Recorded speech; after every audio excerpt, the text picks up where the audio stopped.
Now, we're just going to open it to questions. Hopefully the questions will create more questions and so on. This is a small group, so everybody ought to have their personal questions, everything they can think of answered. I'll try to break the ice here if I can make the microphone work. Yes. Good. Get it on green. Make sure it's working. As I understand it, the experiments you're going to conduct they're of course in this reality, and are they going to be variants of the double-slit experiment, or are they completely new genre? They're variants of the double-slit experiment, but they're variants that have never been done before. Right. So you haven't done them either, or you haven't tinkered with them either? No. I've just come from them from theory, right. From MBT theory and how to apply MBT theory to quantum mechanics. And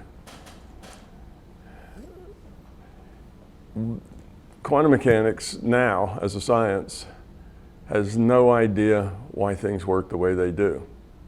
Matter of fact, you'll hear physicists who should know better saying things like, the particle somehow goes through both slits at the same time and interferes with itself. And that's not the writers trying to make it accessible to the public. These are the actual physicists trying to describe what's going on. And of course, that's silly. The particle doesn't break in half and then go through both and interfere with itself. That's not the way the world works. But they really don't have any idea how it works that way.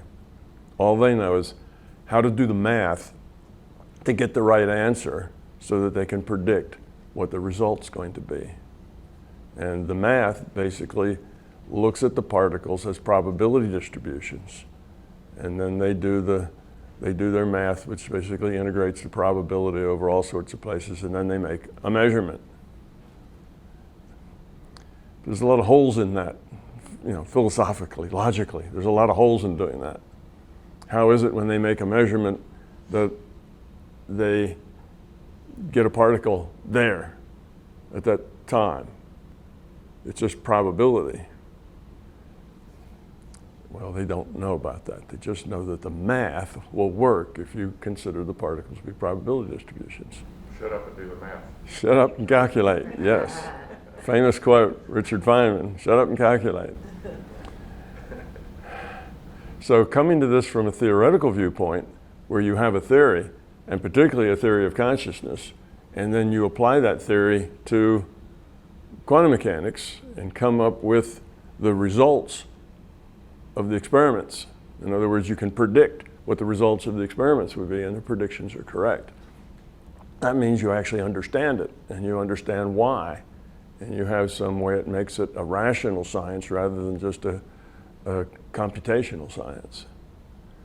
So that's the thing. Now, these experiments that I have, the first one, which I think they will get done this month, is one just to test the basic theory of how virtual reality applies to this double-slit experiment.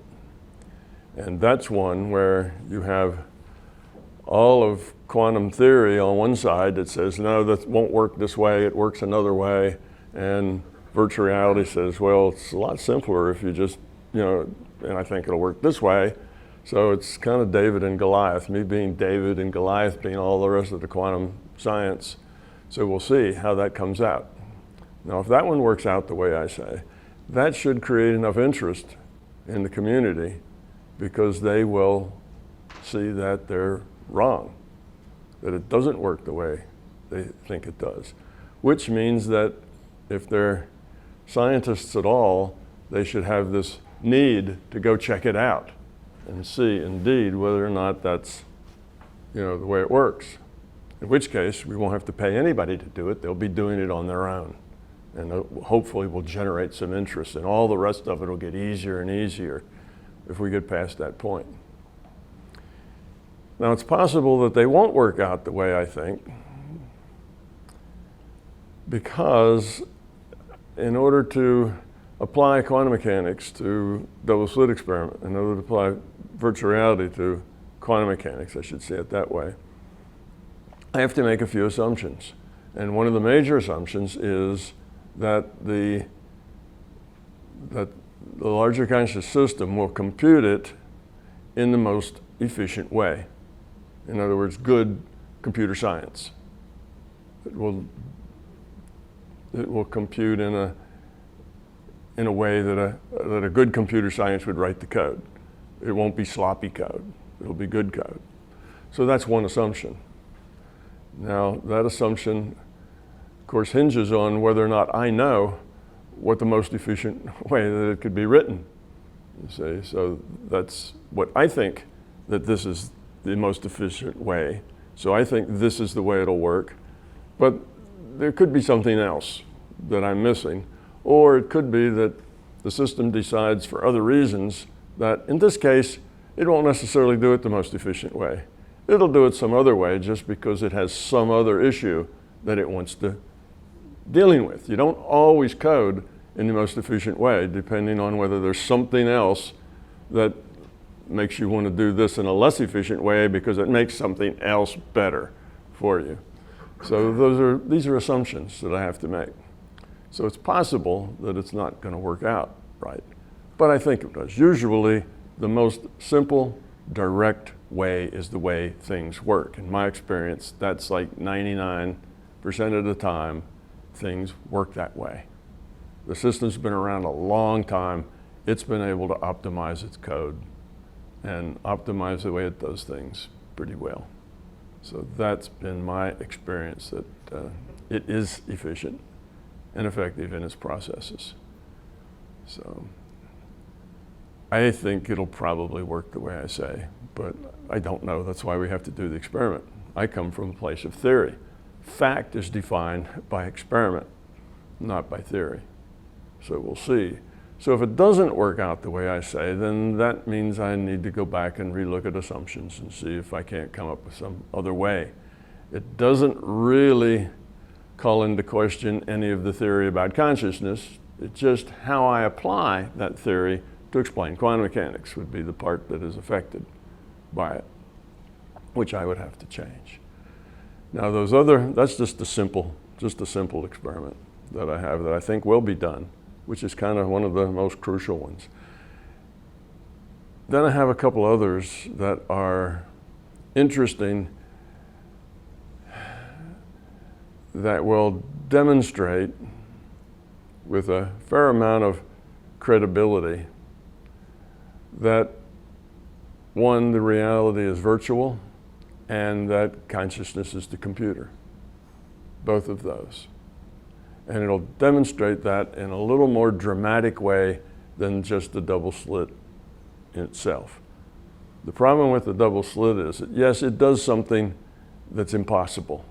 It takes particles who seem to, for no particular reason, arrange themselves in a diffraction pattern when they should just pile up behind the slits. Okay, so we don't measure what slit the particle goes through, and they rearrange themselves in a diffraction pattern, which is impossible because even Newton told us that particles travel in a straight line unless acted on by some external force.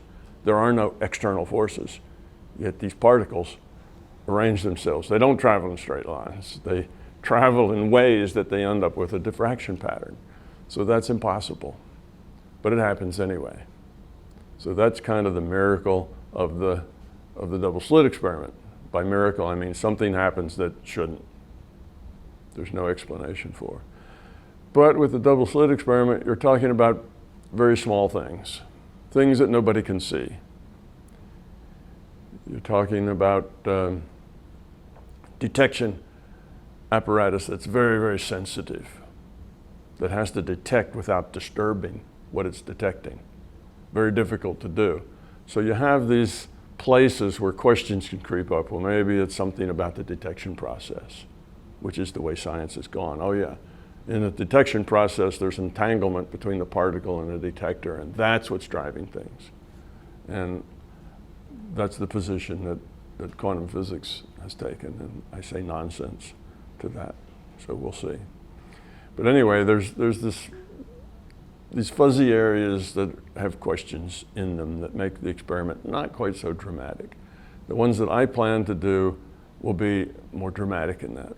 There will be a physical thing, not something that you can't see, but a physical thing that you can put your hands on that will, perform another miracle. It will act in such a way that's impossible. That's a little more dramatic because it's not small particles and it's not, detections and so on. It's just this big chunk of glass, and particles come to this glass. It's called a beam splitter, and it's made in such a way that 50% of the time the light will go through it, 50% of the time it'll be reflected. In your mind, you can think of that as a piece of glass that has a bunch of tiny little mirrors in it. And the area of the glass, 50% of that area is covered by these little mirrors, and between the mirrors, it's clear. So just depending on where it hits, it gets reflected or it transmits. Okay. That's not the way they're made. It's not a piece of glass with a lot of mirrors in it, but that's just a model, a way of thinking about how it works.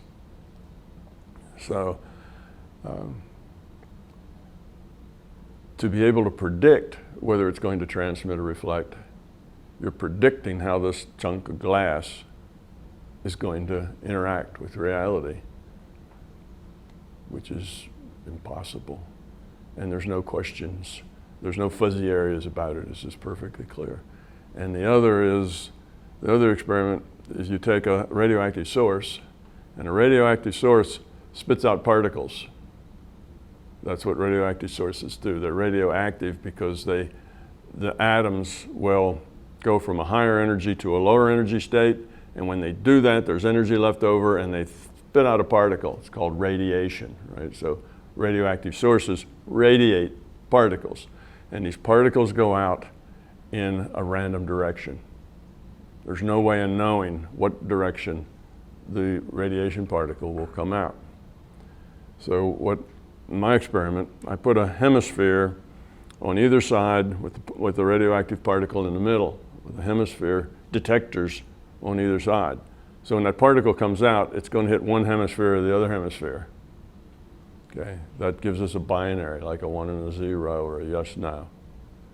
Okay, and my experiment is set up so that I will be able to predict which of these hemispheres the particle is going to hit. So that's predicting the direction of a naturally random process, which means you don't really have a physical atom. It means it has to be calculated. There's no other way that you can predict that happening other than the fact that your experiment sets up conditions that calls for one having to happen or the other having to happen, and that is controlled by the machine that's rendering the reality, which requires consciousness. It requires an aware machine, because you change your experiment and it changes how it reacts to it. So we have physical reality modifying itself based on the choices that we make, which says that consciousness is involved somehow. Awareness is, the system is aware of what we're doing and modifies itself accordingly, you see. And it's completely impossible that one could do that. After all, it's just a physical atom and it's shooting out particles, and there's absolutely no way to control that. So that can only happen in a virtual reality, and only in a virtual reality that is aware and interactive, not just a machine that just does stuff because it's this big machine and all it does is, react, which is the way science thinks about things now. So those are the experiments, and I hope they all work out that way, but we'll see. I'm excited to see. Whichever way it goes is okay with me, in the sense that I'm going to learn something. That's why you do experiments, to find what the truth is. And then that truth will help you refine your model, or it'll verify your model, or it will tell you that your model isn't right, which is how science progresses. Now, typically in physics, getting to a major breakthrough takes lots of experiments. You know, you experiment and it doesn't quite work, but it gives you a hint, and then you do another one to follow that hint, and that gives you another hint. And typically after a series of experiments, you end up with an aha, because you've narrowed down what's going on and you've figured something out. That's typical, okay? I'm hoping to get it on the first try, which is not typical, but this is kind of simple theory, so we'll see if it works. So that's kind of all about the experiments and why they're significant.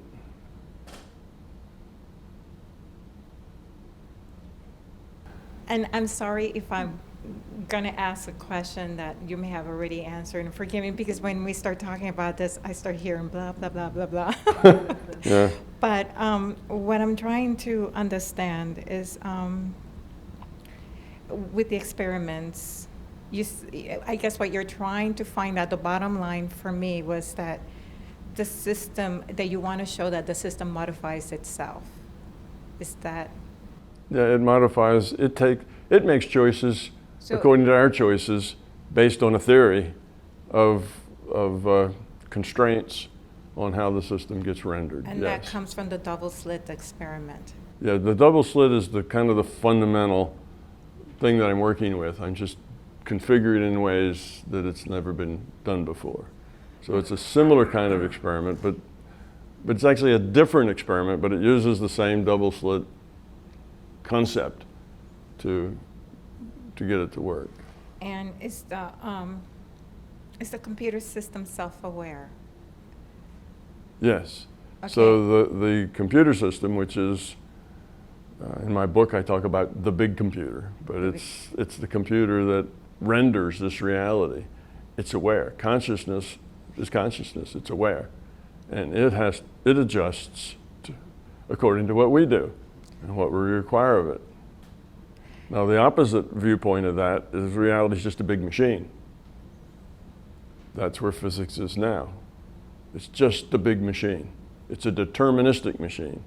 If you do this, that will happen. And every time you do this, that will happen, because it's just a machine. And if you could know the state of this machine, you know, if you knew all the particles in the universe and what their, you know, momento was and the direction they were moving and the state they were in, then you could predict everything that would happen in the universe to the end of time. That's a deterministic machine. It always works in the same way. And that's the opposite viewpoint. I'm saying it's not a dumb machine. It's an aware consciousness that's rendering the virtual reality. Okay, so then I guess I'm trying to, because I don't understand the system. I looked up what double-slit experiments was in Wikipedia. So, and it just went over my head about the light particles and all that, but that's the bottom line, that you're trying to see how Yes. it modifies. Then Right. That it's not random, that it changes and. Yeah. It's not deterministic, it's not random, it's some thoughtful process that changes as we modify things. It works then differently. So wouldn't the computer, as a means to self-survival, create like a fail-safe, not to be discovered, or as not to let people figure out that we're in a virtual reality? I mean, I'm just wondering. Yeah. Well, in order to have a really good virtual reality, it should be very difficult, if not impossible, to tell that it is a virtual reality. If you can tell it's a virtual reality, then it's not a very good virtual reality. I mean, that's the way virtual reality is. So now the virtual realities that we create are not perfect, because mostly they're just vision and hearing. That's it. But you don't smell it, you don't feel it, you don't taste it. So you got 3 of your senses that aren't engaged. You only have 2 senses engaged. So it doesn't feel entirely real. Yes, you put on the goggles, you may stand on a platform that shakes or wobbles or tilts, So you get a sense of being on a hill or going uphill or whatever. And that's pretty convincing. And if you've been on the rides at Disney World and what's the other one down there? And over there too. Huh? There's a simulator. Yeah, they have a simulator. If you get in these simulators, you realize they're very effective.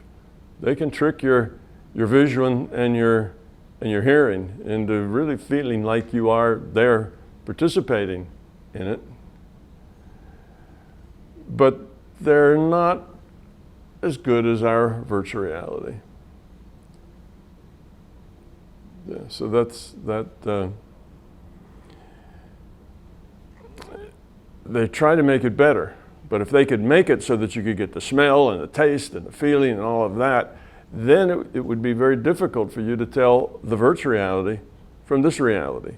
You'd go into that virtual reality and have all the same quality of this reality. Well, now you've got goggles on and you can feel the straps around your head and you've got this and that strapped to you and sensors on your body and you feel all that, so that's not quite real. So what they'd really need to do is just remotely interact with your brain chemistry. That they could duplicate signals in your brain that you moved your muscles and did things. Then they'd have a virtual reality that would be just as real and just as impossible to tell as this one. And in my book, in the last chapter, I talk about Sam's virtual reality emporium. So that is the case, that if it's a good virtual reality, you can't tell that it's a virtual reality. It's a really, really good one. You can't tell, except when you get to the very fine details of the reality. And now there's a few things that virtual reality can't cover up, like pixels. Virtual reality is going to come in terms of pixels, and if you can look down deep enough, you actually can see that it's pixelated. Nothing's continuous. Things have to go from this value to that value to that value, and it's not in a continuous line, but they jump from pixel to pixel. Well, that'll tell you that it's a virtual reality that is being computed, and there's no way the system can cover that up. So that's one way.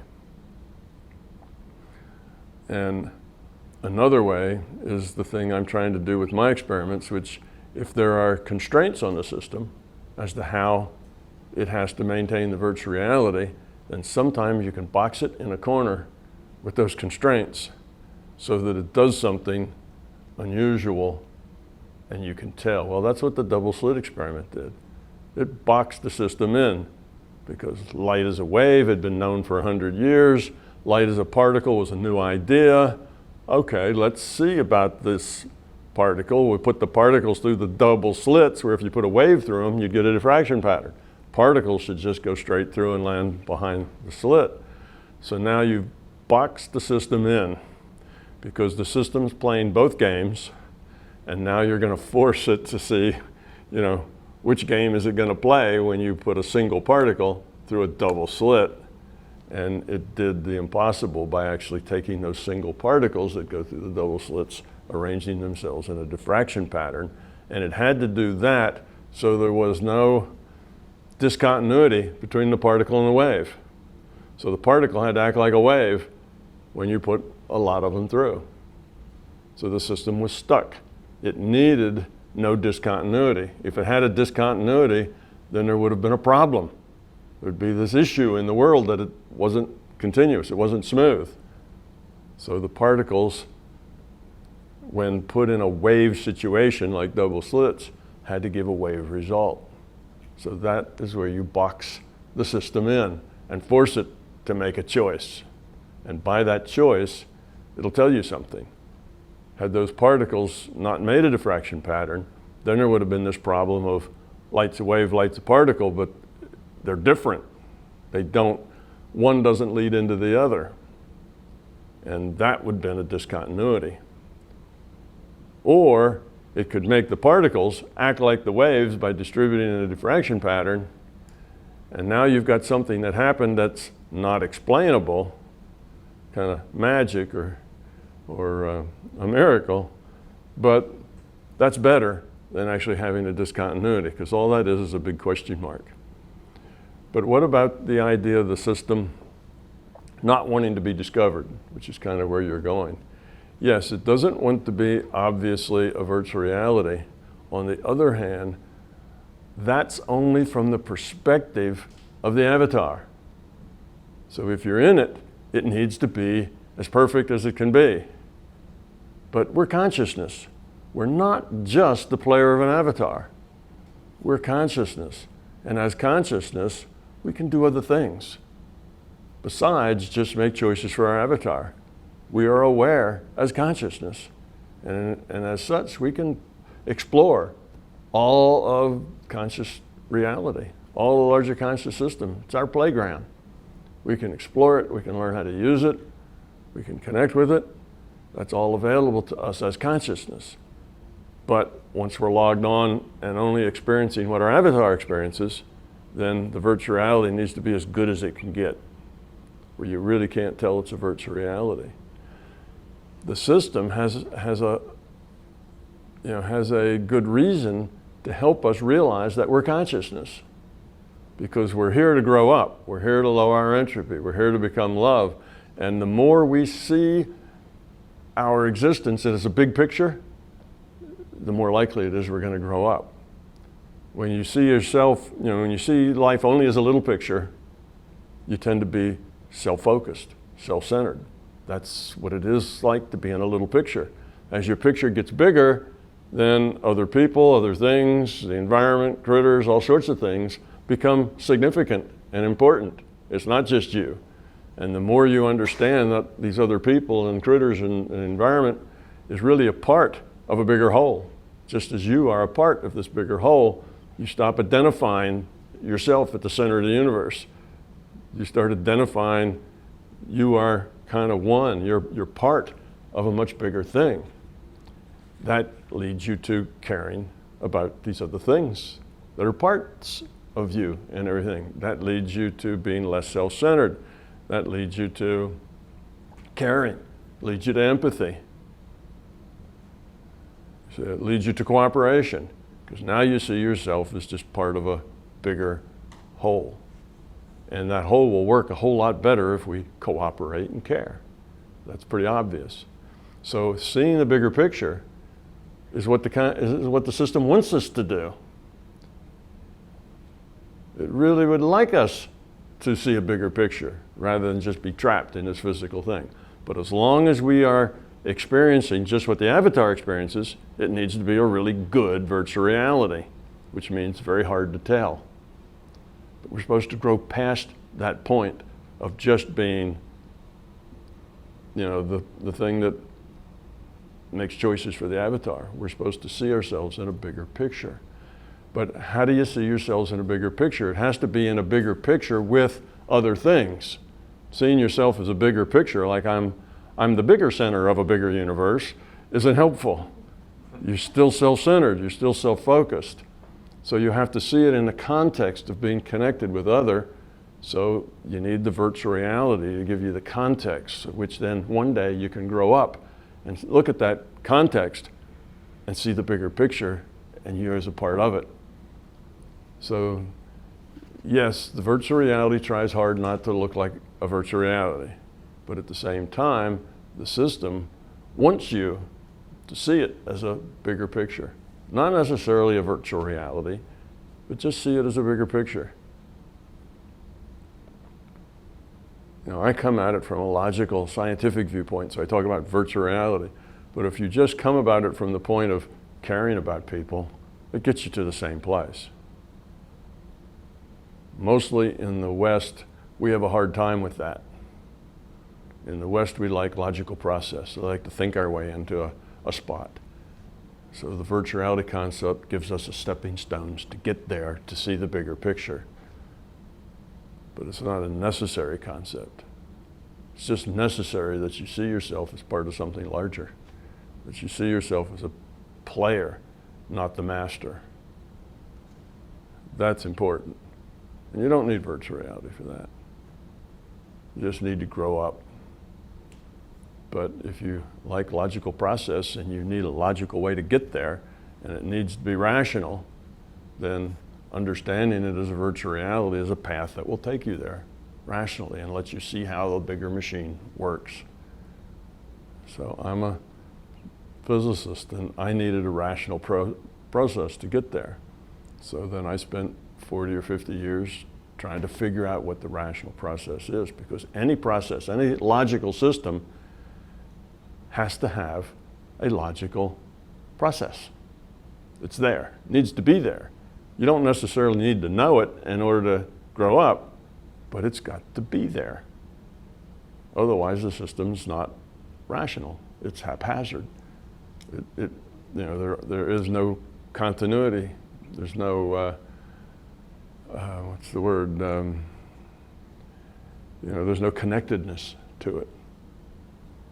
So you know there's a logical process in there someplace. It's just a matter of trying to figure out what it is and how it works, which is what I did, trying to understand the nature of reality from a logical process viewpoint.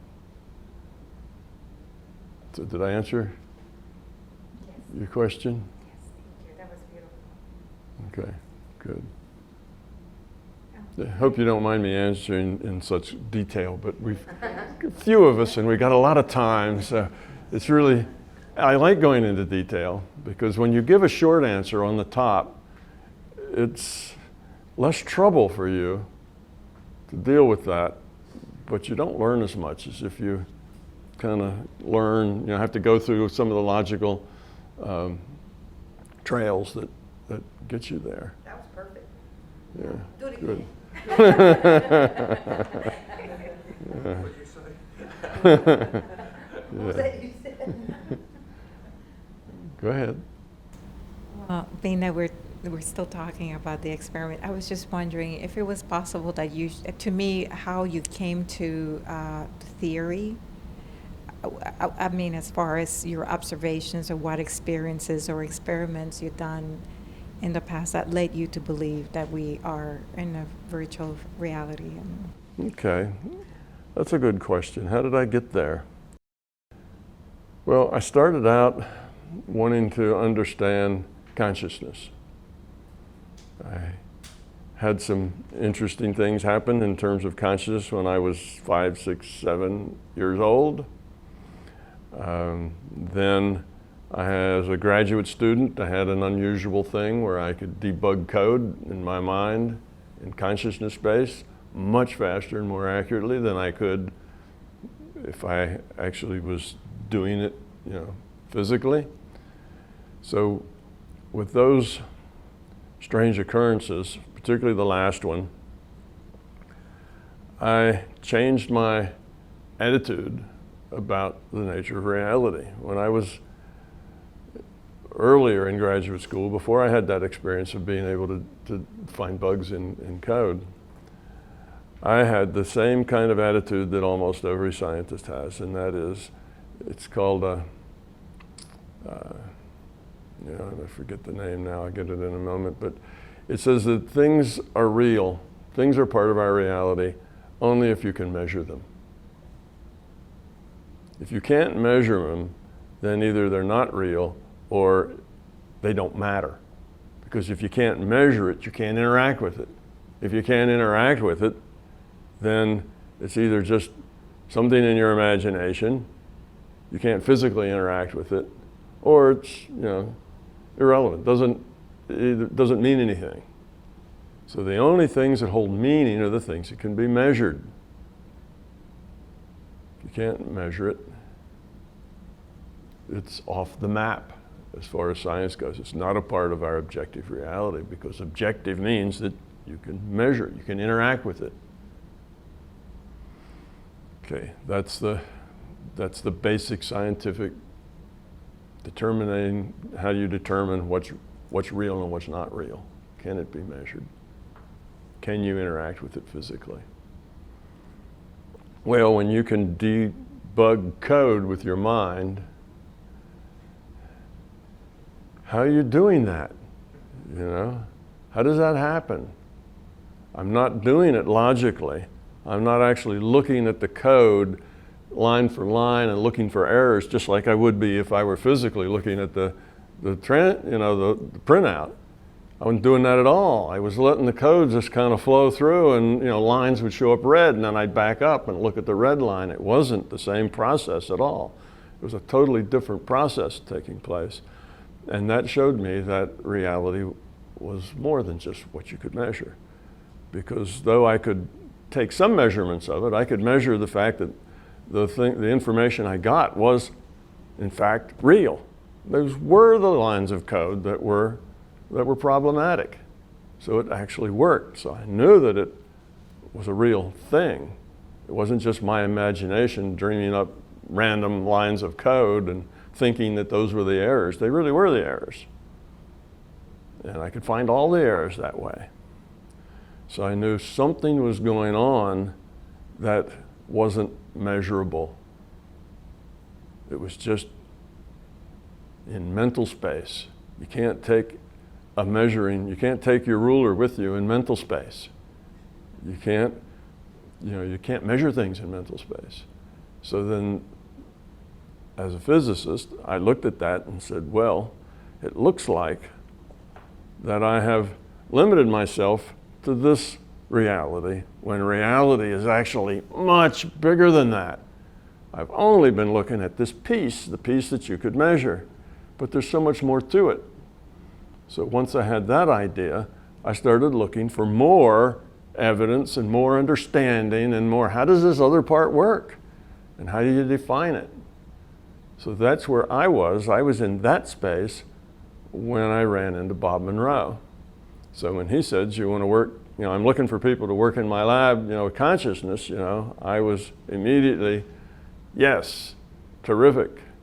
I'd love to do that, because I was sitting here with this question of, what physics does is models reality. So what physicists do, they model reality. They mostly model it with mathematics. And I've only been modeling this one little piece. Reality was so much bigger than that. And as a scientist, I wanted to explore what the rest of that was and explore it in a way that it was logical. How does it work? Why does it work? Just like you do with this piece that you can measure. How does it work? Why does it work? If you do this, then what'll happen, and what's its logic? Because I knew there was logic to this bigger piece. I just didn't know what it was. So then that was my mission through the years that I was working with Bob Monroe, was to come up with that idea of how does it work. So first, I just wanted to understand consciousness, because consciousness was the seat of this bigger reality. I was using my consciousness, my intuitive side, to get these answers. It was intuition. Intuition is a real thing. We just don't know what the rules are. So it seems haphazard, and you can't depend on it because we don't understand the rules. But it's a real thing, because my intuition was debugging code. So that was my approach. My approach was just to discover more about this thing called consciousness and the intuitive process. And that's what I worked on. And that's basically was the book I published. The first book I published in 2003, February 2003, was a model of consciousness. Somewhere like 2005 or 6, I got an aha moment that said, these very same principles explain physics. Wow, I'm a physicist. I should have seen that earlier, but I didn't, because I didn't really have this understanding that these two worlds were all connected. I had this physical reality, and that works. Then I had this other reality that was bigger, but they were kind of separate in my mind. They weren't all part of the same thing. So I really wasn't looking for physics in the model of consciousness. So I missed it. It wasn't until later that I got the aha moment that, gee, the same way the consciousness world works explains quantum mechanics. Because the conscious world works on probability. Everything is just potential, and it's just probability of existing. And this idea that you take random draws from the probability distribution of the possibilities, and that's how things come into the reality, and that just fit quantum mechanics perfectly. But I didn't see that for a while. And as soon as that fell out, I said, well, gee, if I can derive quantum mechanics from consciousness, what about relativity? What's the big deal there? The big secret there is, why is speed of light a constant? You see, speed of light is the only thing that's constant. Everything else, velocities add. They're not just constant no matter what. Okay, the example I usually use, if you are in a car going 10 miles an hour and you have a ball in your hand which you can throw 10 miles an hour, and you put your hand out the window and throw the ball in this direction that the car's going, the speed of that ball relative to the ground is the 10 miles an hour you get from the car plus the 10 miles an hour you got from your throw, and the ball's going 20 miles an hour relative to the ground.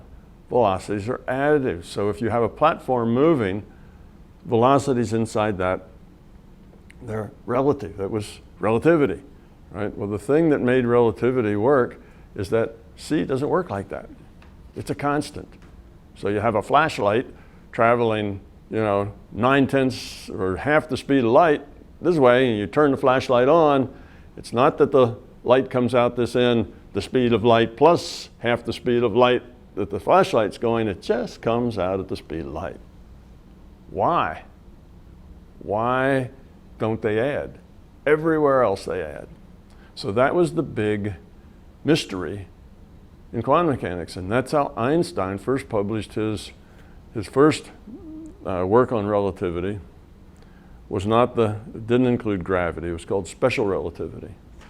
And just based on that one fact, that the speed of light's a constant, and nobody expected that to be true.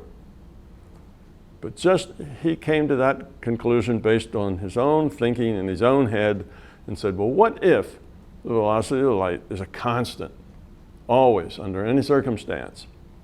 And because of that, he did a little algebra, and out came special relativity with some amazing things. The amazing things were that as a particle traveled faster and faster, its dimension in the direction that it is traveling gets shorter and shorter. So if you have something that we measure here as a yard long, and you travel in the direction of its motion, that thing gets smaller and smaller and smaller and smaller until you get to the speed of light and it disappears altogether. That was a singularity. In other words, the equations don't really tell you what happens at the speed of light. You get to a point where the equations don't work anymore because you're dividing by zero. And that thing, and if it weighed a pound, the faster and faster and faster it goes, the heavier it gets, the more and more mass it gets. Till you get just to the speed of light, and then the mass is infinite, just as it also disappears. The singularity where the equations break down. So those are called, well, I'll do the last one. The other one is that if you have something that travels very, very fast, time slows down.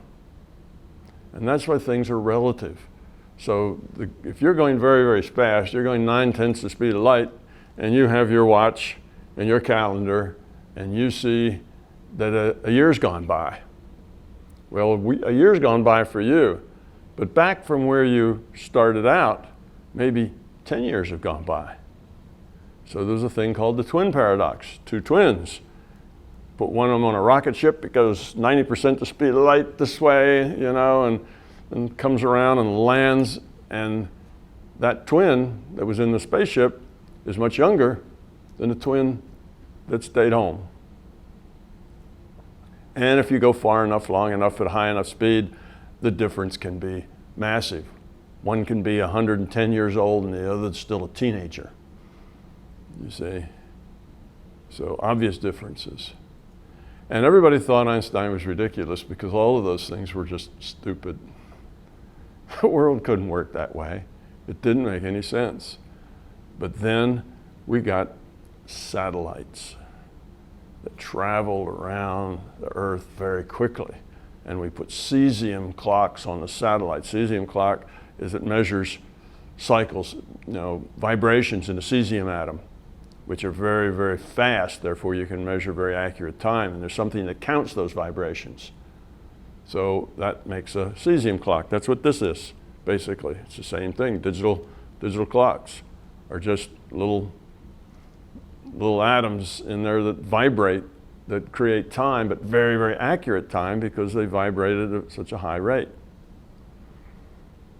So they put a cesium, got a piece of cesium and cut it into 2 pieces and put one piece that goes up with the satellite and another piece that stays here, and they send it up and it spins around the Earth at a pretty fast speed.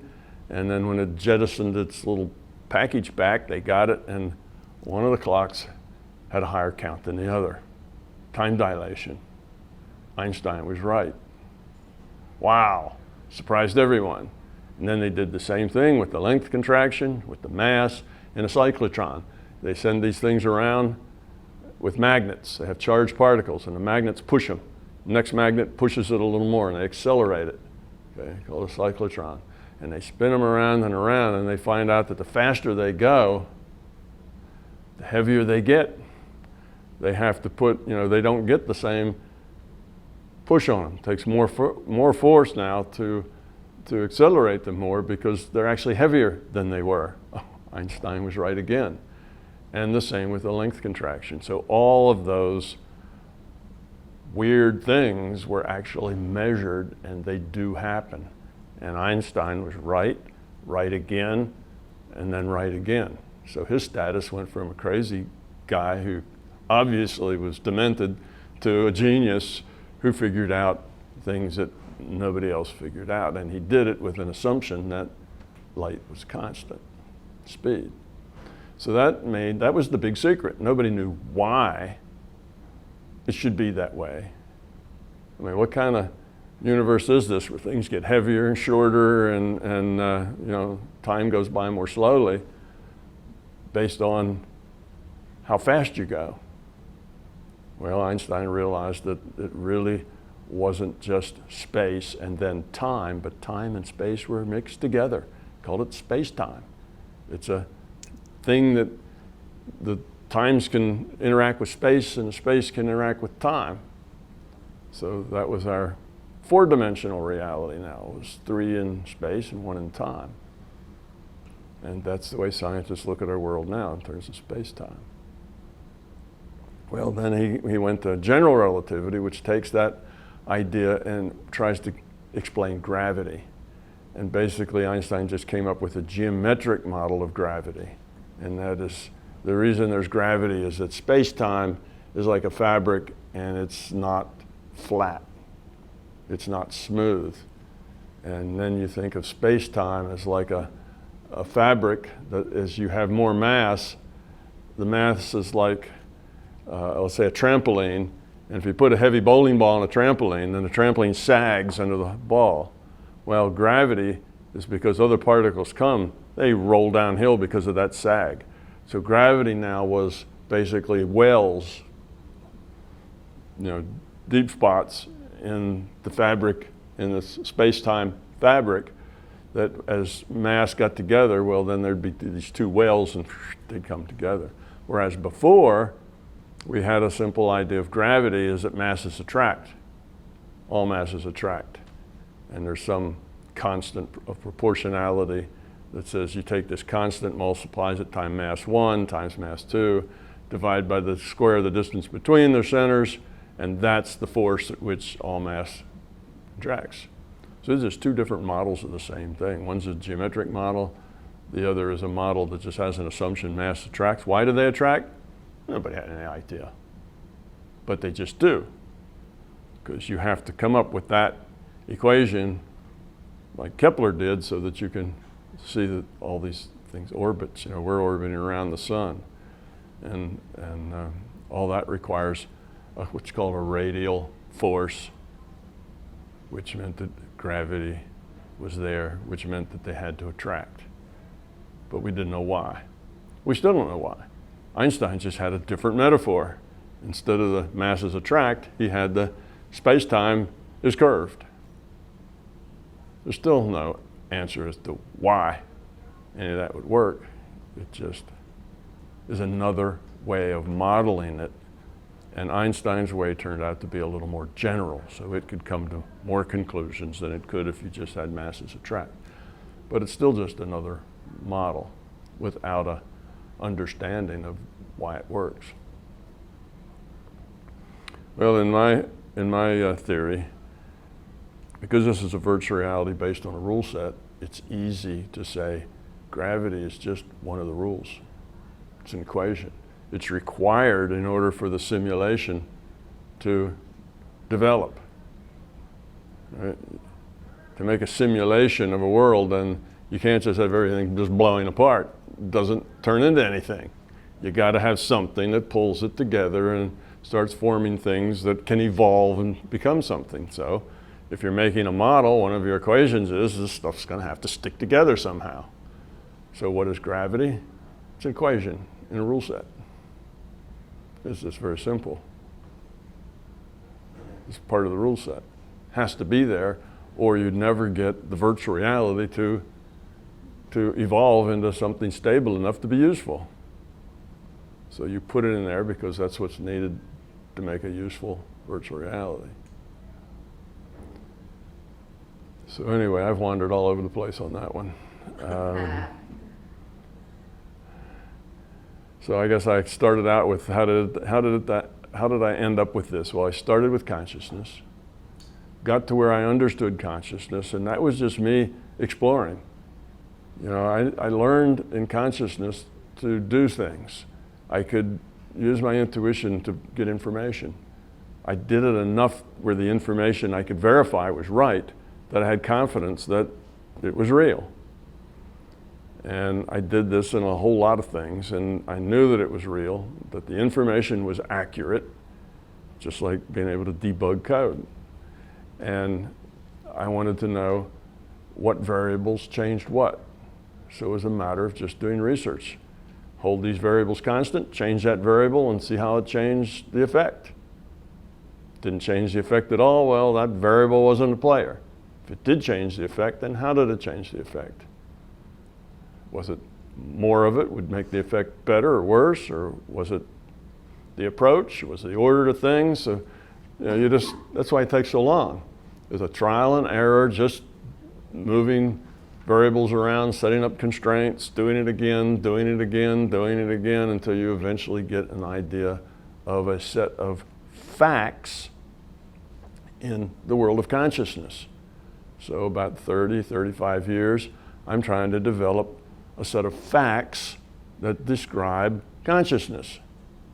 This is how consciousness works, and here's all these facts I've come up with that I'm able to measure in the sense of my own manipulation of them and their consistency, and do they work? And if they're not consistent, why is that? Is that because I'm not consistent, or because there's just no consistency out there? So I have to work with myself as part of that. It has to do with me and how I feel and where my head is and so on, which is why I stopped eating sugar and stopped, drinking alcohol, to get all those other variables out of the mix, because otherwise I wouldn't be able to tell what was doing what to what. So I cleaned up my diet just so I would be clear-headed and not have other influences working on my mind. So anything that would affect my mind in any way, I tried to eliminate so that I would have clarity. So when I was done, I wrote this book called My Big Toe, and it was a theory of consciousness, and it basically outlined a bunch of the facts of consciousness, which turned out to be things like entropy, the virtual reality, all of those concepts developed. I probably was 25, 30 years in before I got the idea of digital virtual reality. And then bam, that just, that tied this, and this fact all together. And it started, the puzzle pieces all started together and stick together, making a picture. That was a big step forward, to see it as information and as digital. And then a lot of the pieces came together and the facts started to all connect to each other. So that's how I ended up with the virtual reality. That's the last chapter about Sam's virtual reality emporium. There was talking about that idea in book 3. So I got that far in consciousness and I had this whole bunch of facts. and I had some way of interrelating them to each other based on my consciousness model. I'm a physicist. I got a physical world with a whole bunch of facts and how those things relate to each other. So now my job was to bridge those two and say how to, they're not separate. Obviously, they're not two separate worlds. That was not right. I could use my intuition to work in the physical world. They're connected somehow. So how do I connect these? And because I was thinking in those terms, how do I connect these two? I know they're connected. I know the physics is a subset of the master set. I know from the facts that I found in consciousness, I know that consciousness is the superset. It's the source. And everything else is derived from the source.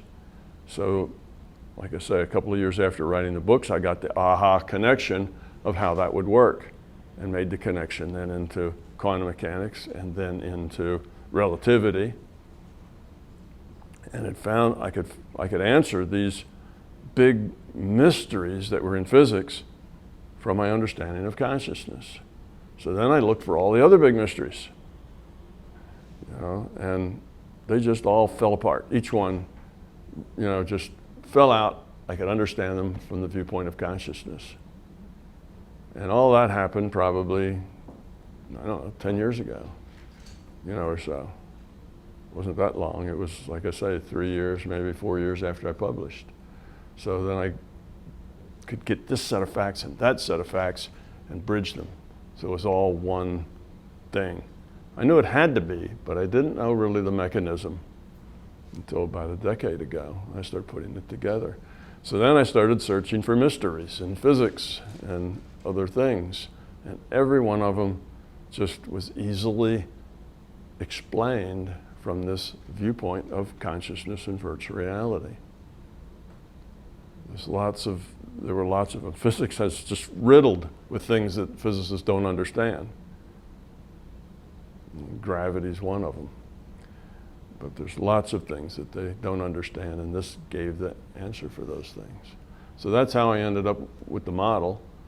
And then after thinking about the physics, I started to think about, could I come up with some experiments that helped demonstrate the connection between the consciousness and the physics experiments, which is then why I ended up with these experiments. So that's a very long answer to a simple question about how did I get there from here. But that was basically the process. And now all of those mysteries I could come up with are all solved. Even the mystery of chaos theory. Chaos theory was a big thing that happened I guess it really started to happen in the 70s. Got big in the 80s and 90s as a whole new way of looking at reality, and then kind of dribbled off into obscurity after that. Wasn't nearly as big a deal, although it's still around. It never made much press, so a lot of people aren't as familiar with that as they are with relativity. It's not as sexy as relativity. It doesn't do cool things like relativity and quantum mechanics do. But anyway, there's a big mystery there. How does that work? Why does it work that way? Well, it turns out that it's a direct consequence of this idea that reality is drawn randomly from the probability distribution of the possibilities. That's what creates. That's why chaos theory works. That's the fundamental root of it. So it does answer all the mail. So it's an evolution. I spent years doing this. When I was at Monroe, I was in my 20s. I was probably 24 when I first started going out there, middle 20s, and now I'm middle 70s. And it was only 10 years ago that I really put a lot of the picture together. So you see, it all evolves. It takes a while because this is something that, as best I can tell, has never been thought of before. So you're breaking new ground. When you go into these things, it's like these are thoughts that you can't just take a lot of things that already exist and stick them together. You really are breaking new thought patterns, new ways of looking at things. And that's slow. That doesn't happen quickly. That's something that happens slowly, and you get an idea, and then you have to verify it, so you get more ideas, and you have to test it, and it goes on and on. So my evolution on these ideas is still continuing. You know, I'm still figuring things out, still coming to conclusions. But so far, it seemed to work pretty well. So my big toe now is a theory of consciousness. It's also a theory of physics. And if these experiments work the way I think they will completely change how we think of reality. They'll completely tear up the foundation underneath physics, and it'll have to be redone. That will change everything else. That will also tear up the foundations of biology, of chemistry, of all the hard sciences, and actually all the soft sciences as well. Psychology, sociology, everything will have to change at the root, at the foundation. It doesn't mean that the things that these sciences and soft sciences have discovered are wrong. It just means that they flow from a different set of logic. It's just a bigger picture logic.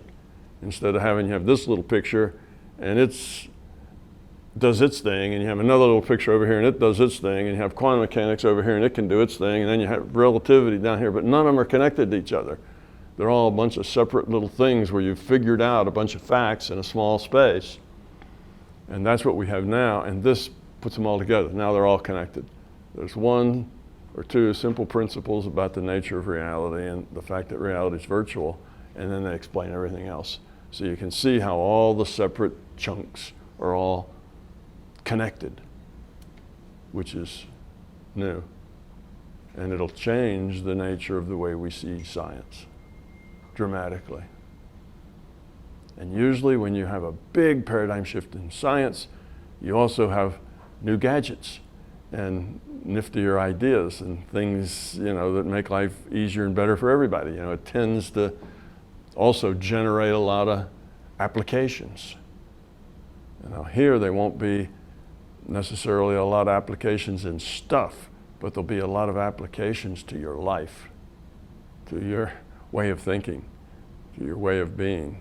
And some of it will be also to new stuff, new ways of doing things, but a lot of it will be on the soft side, which is good because that's where we're behind. Our hard side science is way up here. Our soft side science, which is how we work and how we think and, you know, how we make decisions, it's way down here. It hasn't nearly risen and grown as much as the hard side of science. So we really need to catch up a bit, because if the hard science gets too far out ahead, then we end up shooting ourselves in the foot and making very poor decisions because we don't have the capacity to understand the consequences of what we're doing with the, you know, with the science and with the technology. So that ends up being self-destructive if there's not balance between the hard side and the soft side of us. So that's important. Well, I see we're not going to run out of questions if I take an hour to answer every question. But go ahead. It's a real long weekend. Yeah. Since there is such a huge disparity between the hard sciences and the soft sciences, are you a non-physical entity here to help mankind learn this thing so that we don't destroy ourselves and the planet along with us? Well, all of us are non-physical entities. That's our basic nature as consciousness. We're not physical beings, we're consciousness. We're just playing a physical avatar. I knew it. Yes, so we are all that way. And we're all trying to do the best we can to help our consciousness evolve, to help us collectively evolve. So I do the best I can to do that, and you're doing the best you can to do that, and so is everybody else. So I'm not doing anything really that much different than everybody else is doing. I just do it with a different set of experiences. We all have, you know, what defines us is all the choices that we've ever made, all of our experiences, and what we come in with. So we're all kind of working in the same way toward the same end as far as the soft side, you know, the growing up, the becoming love. And we all contribute to whatever degree we can. So, sure, I am, but so are you. And so is everybody else. Oh, come on now. Thank you.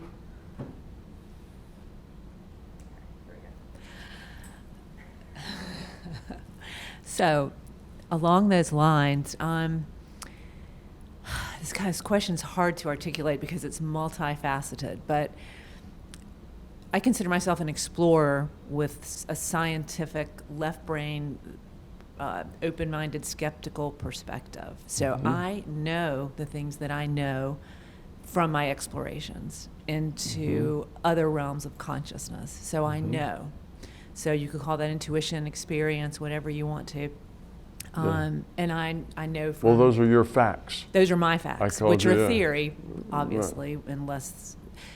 So your experience and your journeys and your explorations, you know what you know.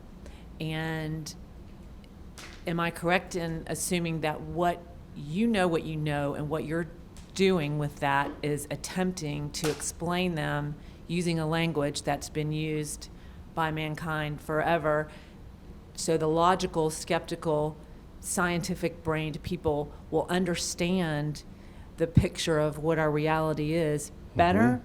So my questions are is that what you're doing? You know what you know, and I guess you technically you have to consider it theory till it's proven. I personally don't believe you're trying to prove this to yourself.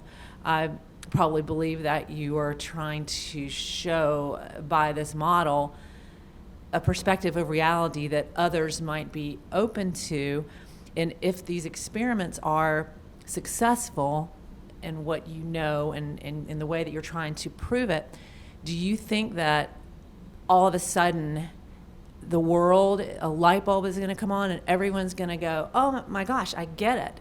Or, I mean, do you think they're definitive enough that, or like, are you this generation's Einstein dude who's all of a sudden like, oh my God, Tom Campbell revolutionized the way we think of it? Or is it going to be like, so these experiments happen and then they're going to be, and then it's just going to like set off this other big chain of events? I mean, what impact do you think the results will have? I think it'll do both of those, but everything is moving quicker now.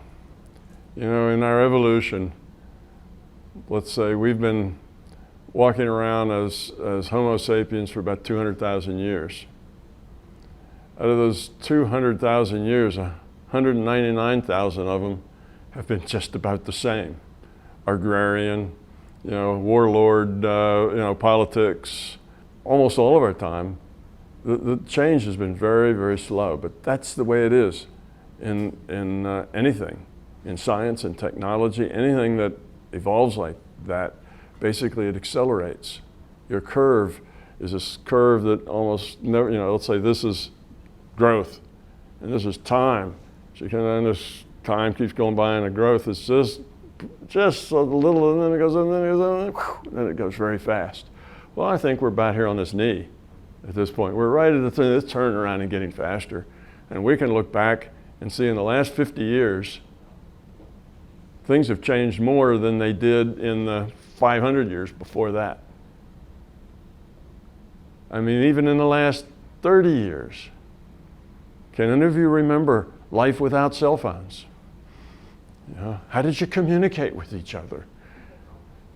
How did we live back in those days, without cell phones, without, music everywhere, without, news from around the world, without, we can just look at what's normal in our life, and we've changed dramatically without an internet. Now you want to know something? You want to know the side effects to this, medicine that your doctor's told you to get, but he didn't really explain much about the side effects. Oh, you just type the name of it in, side effects, hit that button, there it is. You've got the whole thing from the manufacturer. 10 pages of details about that. Nobody had that before.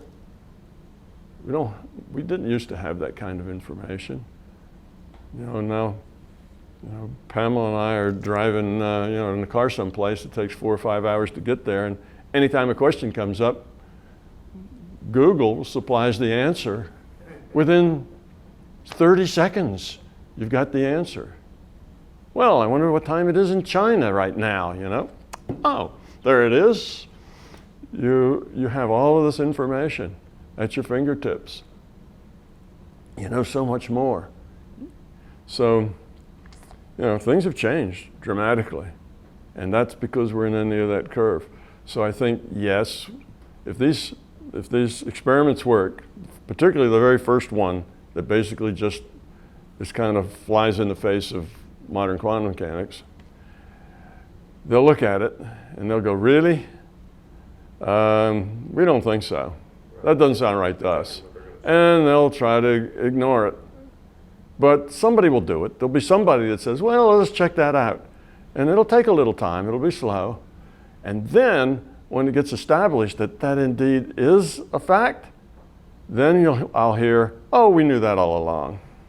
Sure, yeah. Well, what was that other stuff you were saying? Well, I don't know. We don't say that anymore. Yeah, we knew that all along.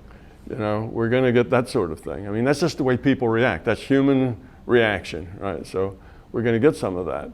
But the point is that today, with an internet, with all of us communicating, we are more of a global family than we've ever been.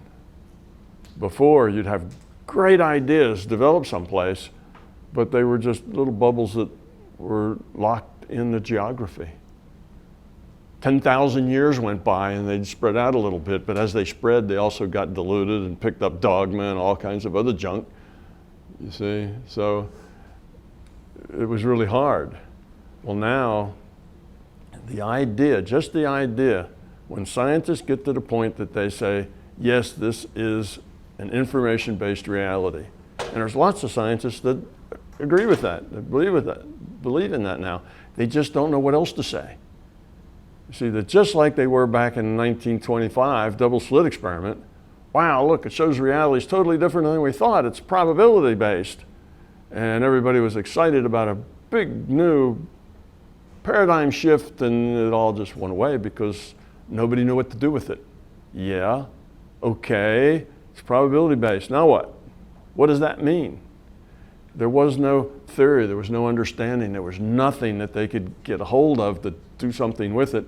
So eventually they changed their tune and said, oh, well, it's something we'll never know. It's impossible to know, so let's just move on. And everybody forgot about it because you can't get a career publishing things when you can't figure out how it works.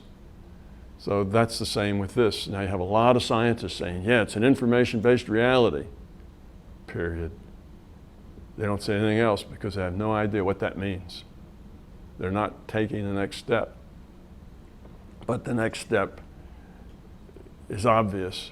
If it's an information-based reality, it's computed. If it's computed, it has to be computed somewhere else.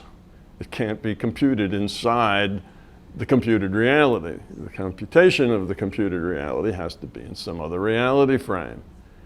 And just getting that far, what you've said is that our reality is a subset of a more fundamental reality that is non-physical to us.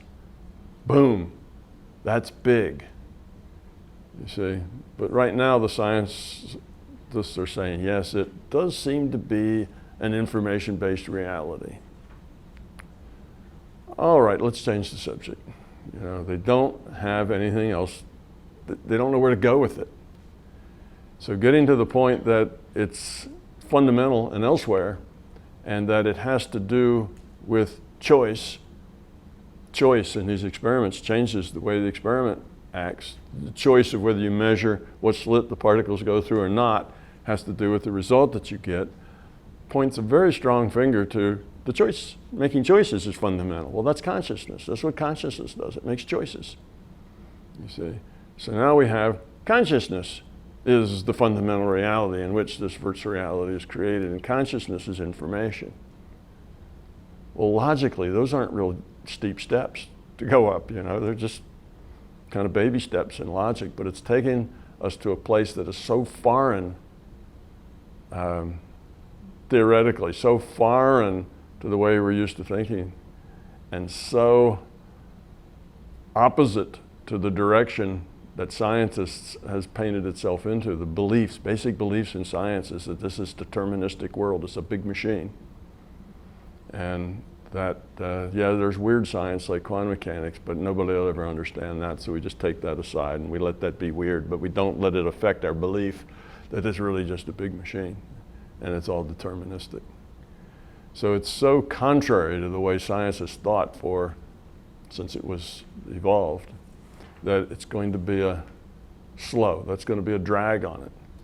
But when you tell the rest of the world that there's something that's non-physical to us that is our source, that's going to open a can of worms, and that's going to start to generate a lot of talk and a lot of interaction. And I don't think that that's just going to go away, because now it's going to be a world discussion. It's not a little bubble isolated in MIT, isolated at a couple of universities or whatever, which is the way quantum mechanics has been. You go out and ask the average person, what's quantum mechanics? And they'll say, I have no idea. Or have they ever heard of, time dilation and length contraction? Most people would have no idea that that exists, because it's not of general interest. But that we are a subset of something bigger that's non-physical to us, now you're down on a level where most people can process. And it's important, because that leads to understanding who we are and why we're here, and consciousness versus physical, and a whole lot of things drop out. And suddenly the philosophers and everybody else will jump into that. So I think that'll be a big flurry, and it'll take decades for that to settle out. It's not going to happen quickly, not instantly. It'll take decades for all that to settle out. And I think it'll settle one of two ways. Either we regress and go back to, my God's a better programmer than your God kind of attitudes, or we'll go forward in that it's all about love. It's about caring. It's about quality of consciousness. It's about lowering entropy, and we see it as a bigger thing that puts its arms around everything. Something that everybody can be a part of. It's not a thing that us, and we got the right answer and everybody else is wrong. It's a thing that covers everyone. The atheist is happy because they knew there really wasn't a God. There was just this supernatural system. It's just a natural system, and it's just the way it is. You see, they were right, and the theists were right too, because yes, there is this larger conscious system, and it is the source, and it is intelligent, and it does try to work with us, and all the things that they knew, they were true too. So it's inclusive of everyone. And I think that will win out in the end. But we could go backwards first, which is why we're all here, learning these things so that we can help these ideas get around to when the time comes that a lot of people who don't think too deeply start making choices, they will at least have some alternatives other than my God's a better programmer than your God. So I think it will make a big change. I think we're on the cusp of that thing where things are getting faster and faster, and that means that we are capable of doing more change in the next couple of decades than we've done in the last couple of millennia. And what we've seen as far as change goes now will be the good old days when nothing happened much, 20 years from now, 30 years from now. So that's enough that most all of you will still be here, still be alive and well and, part of the process. I may not go that far, but most of you are going to be here for the next 20, 30 years. And Medicine will advance. huh? Medicine will advance. Yeah, a lot of things will advance. Yeah, a lot of things will advance. But in any case, so I think, yes, it is going to make a dramatic change, because in our environment today, these big ideas aren't just going to be local. and are not just going to fizzle because they're ideas that everybody has been thinking about. If you just putting your head up above, sea level and looking around, you'll see that people today are looking for understanding. They're looking for meaning. They're looking for something that is more fundamental than just seeing how clever you can be to rip off everybody else. That's kind of where our culture is going. All our corporations used to be, it's all about the customer. Now it's all about tricking the customer into giving you their money. It's about lying and cheating and stealing, and you're really cool if you're good at those things. And you're kind of a dullard if you're not good at those things. And people don't like that. It's dysfunctional. So you have millions and millions of people who would really like to move toward a better space, a happier space, a less stressful space. And I think those people will catch on quickly to this idea. And so if we can make it past the big grab for power that there'll be of who owns this larger source, who speaks for the larger consciousness system, that sort of thing. If we get past that point, then I think it'll go very quickly. I think we're ready for it. We're ready for something that'll help us all feel better about ourselves and each other. And I feel that everywhere. You can just see it. People don't know what to do. They don't know what avenue is a better avenue, and they're kind of confused. And okay, there's all these religions, but they have their downside. And there's a lot of different philosophies and a lot of different things to get into. And there's the New Age and the Old Age, and everything is kind of there. And you have a lot of seekers and searchers and people confused and don't know which way to go. But if you give them something solid to get hold of, I think it will go fast, very quickly. And I think within a decade, things could change dramatically. Whereas before, you have a Buddha 2,500 years ago. He's got all these wonderful ideas about love and peace and what we're here for and so on. But, he's locked into a small piece of geography. And thousands of years later, well, his geography's grown, but so has the message gotten garbled and gotten diluted and here and there. And he's now just a competitor with others, and nobody really knows what's right or whether he's right or somebody else is right, and they fight with each other sometimes. And, it gets bogged down. I don't think we necessarily will bog down that way now, because we have an internet. We have a mental space that's shared. It'll be a lot different. So I think at the beginning, yes, it'll be slow. At the beginning, everybody will disown it. Then when they can't disown it, they will claim that they knew it all along. Then they will accept it, and then the change will start to happen more rapidly. And then it's just a matter, are we going to go there directly, or are we going to, have to fight first to get our bearings and find which way is up. But there'll be a lot of turmoil. There's going to be a lot of, whenever you go through a big change of the nature of reality, any kind of big change creates a lot of turmoil. There'll be a lot of people who will kind of have the rug jerked right out from under their feet. I mean, they've had beliefs that have been this way, and they've been passed on for generation after generation after generation, and suddenly this idea, none of that stuff's right. You're going to get reaction from that. People are going to hold on. So we'll have all that to go through. So there's going to be a lot of turmoil, and the people that hold on and the people that have moved on won't necessarily be very kind to each other.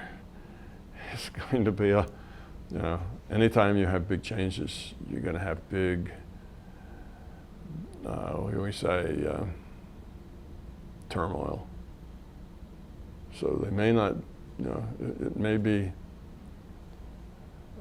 kind of a wild and woolly ride, but I think it's going to end up in a good place. And the good news about that is it will one day end up in a good place, because we're just talking evolution, and evolution is slow, but it's also relentless. It just keeps chugging. Even if it backs up for a while, it just keeps chugging along, and eventually it goes forward. So we're going to get there. And for the first time in the history of human beings, we have all the tools we need to make the trip. So whether we'll get it on the first shot or not, I don't know. Yeah, I think it will make a real big difference. That's the point. These ideas are very inclusive, not exclusive. There's a place for everybody to embrace it without really letting go of the old stuff. I've got some people who describe themselves as very religious. I have a lady that says, everywhere I go, I take 2 books, the Bible and my big toe. She's not given up a bit of where she came from. She just sees it as a part of this bigger idea. She can see the bigger idea isn't contrary or conflicting with her ideas. It's just a bigger picture way of looking at it that subsumes her ideas. So she sees it in that text. So I think that will tend to work for people. The ones that'll get stuck are the ones that are wound up in the dogma rather than in the bigger picture of it. Okay. Anybody back at the back row want to pick up a mic and ask a question? Sure. Dan, one of you guys got it? Okay. Yeah, I'll ask you a question. Yeah, the front row has just been dominating here. It's going to creep backwards now. Thanks, Tom. So you set me on my journey of eliminating fear, or fears in my case, plenty of them as I found out. So a couple questions. I know you talk about eliminating fear, removing fear a lot, but I guess a little bit more subtleties as far as I'm concerned. What would you say is the best attitude to have for removing fears? In other words, like how confrontational would you want to be with your own fears? Is it a temperamental thing for individual people? Because I find myself personally sometimes feel like I'm being too aggressive, which probably isn't the right approach. And then the opposite extreme is just kind of accepting the situation as it is and trying to nudge it along, but that feels too slow to me. Yeah. You can get too aggressive with it. You can try too hard, and that gets in the way. I think the best way is to first just become aware that you have the fear. Then the important step is to have a real strong and honest desire to get rid of it. You really want to be different, and distinguish that from I really want to act different. We distinguish 2 very different things there. It's not about behavior, it's about being. It's about who you are. So a lot of people get to that point where they're dealing with their fears and it switches into behavior. I don't want to behave that way. I don't want to get angry. I don't want people to be able to push these buttons. So they spend most of their time suppressing their reactions to things, and that doesn't help you get rid of fear. You have to be different, not just act different. The being different needs to be both relentless and persistent and gentle. So you catch yourself responding in some fear-based way.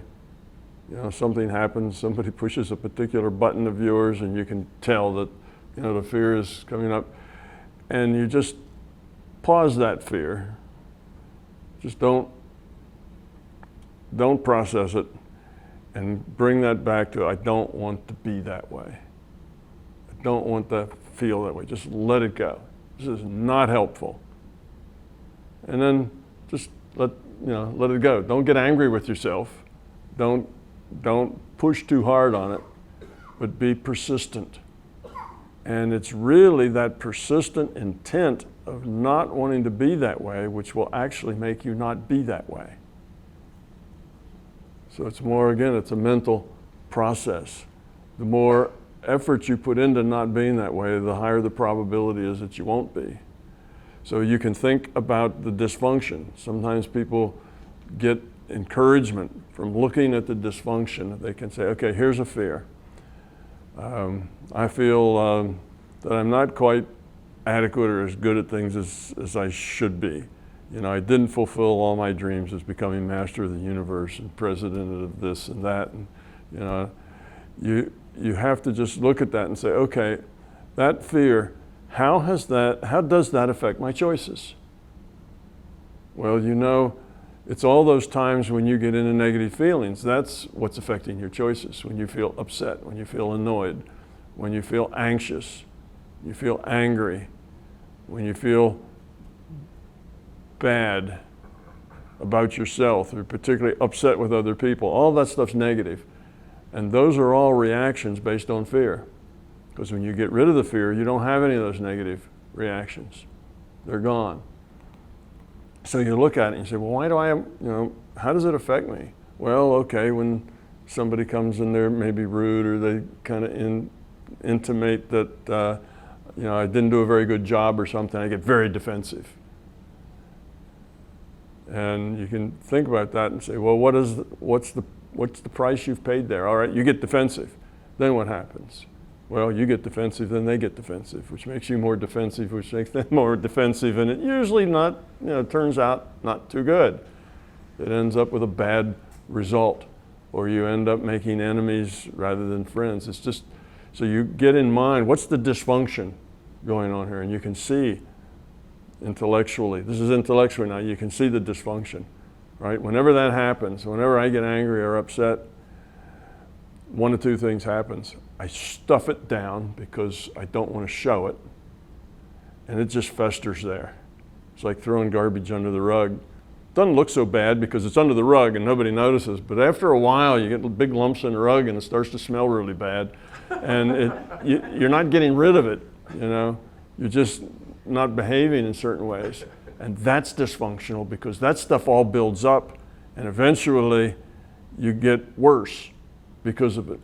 You repress things so long to the point that now you're just boiling with anger and boiling with stuff, and you didn't even know that you felt that strongly about it. It's because you've been suppressing it.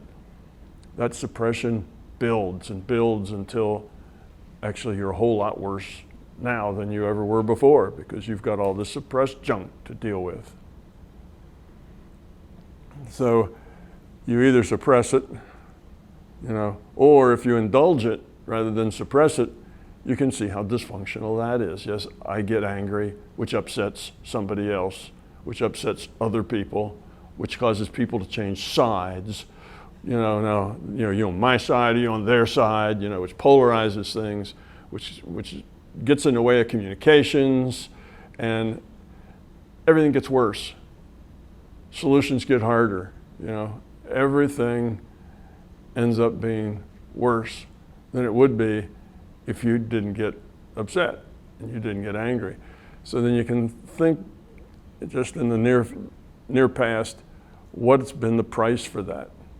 What could have been better? What might have worked out better if I hadn't gotten angry or hadn't gotten upset or hadn't gotten annoyed with people? How might that have worked out differently? And you'll realize how dysfunctional it is. And once you see how dysfunctional it is, that really gives some impetus to that, I really don't want to be that way. And then you think, well, other people are that way. Other people are going to be that way, and if I change, is that going to make a difference?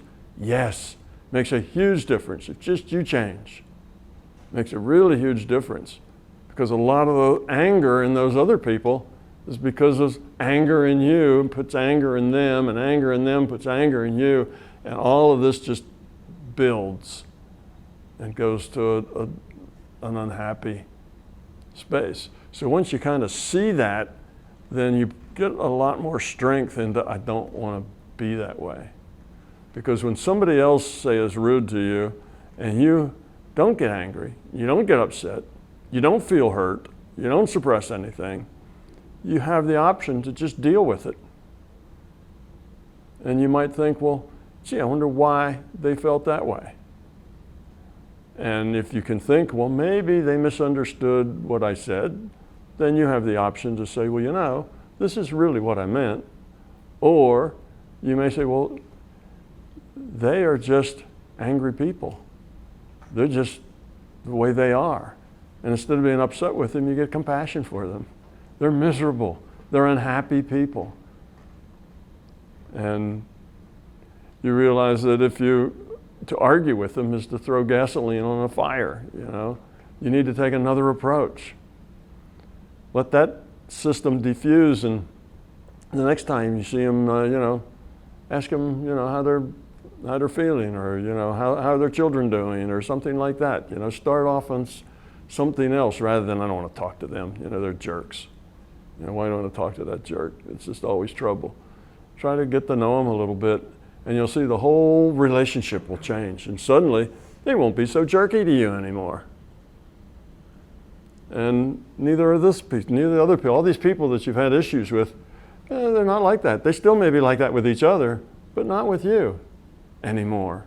You see, so it changes, and your life gets better, and you become a more effective person. And pretty soon, lots of people are coming to you for advice and other things because you're not judgmental. If they tell you something, they have this sense that you're not going to tell them how they're wrong and what they ought to do. You're just going to listen and be helpful if you can. So now you become somebody to go talk to, you see. So if you can let the anger or the anxiety or the rest of that go, your life will just get more and more functional, even if other people are just being the way they're being. They won't be that way with you. You see? So it does affect your whole environment and everything. You get more effective in your work or in your home life or with your children, you know, whatever it is, you become a lot more effective once you're not so judgmental and you don't give anger back for anger and upset for upset. And every time somebody says something that you disagree with, you don't get defensive. You talk with them about it, see where they're coming from, try to understand their point of view. Try to agree with them in some way that you can, you know, some positive way. And all the difficult things in your life that generally push your buttons and get you upset will just disappear. So the key idea is to have this intent not to be that way. That's important. That intent will modify the future probability that you won't be that way.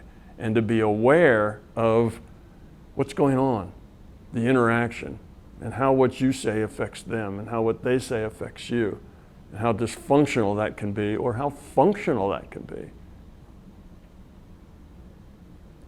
So that's kind of the way to approach it. But if you approach it too, you know, with too aggressively, you'll catch yourself reacting in a way you don't want to, and now you'll get angry with yourself. Yeah, there I did that again. What's the matter with me? Well, all of that, berating yourself because you're not being as good as you should be, all that berating that you do just tears yourself down. It's part of the problem.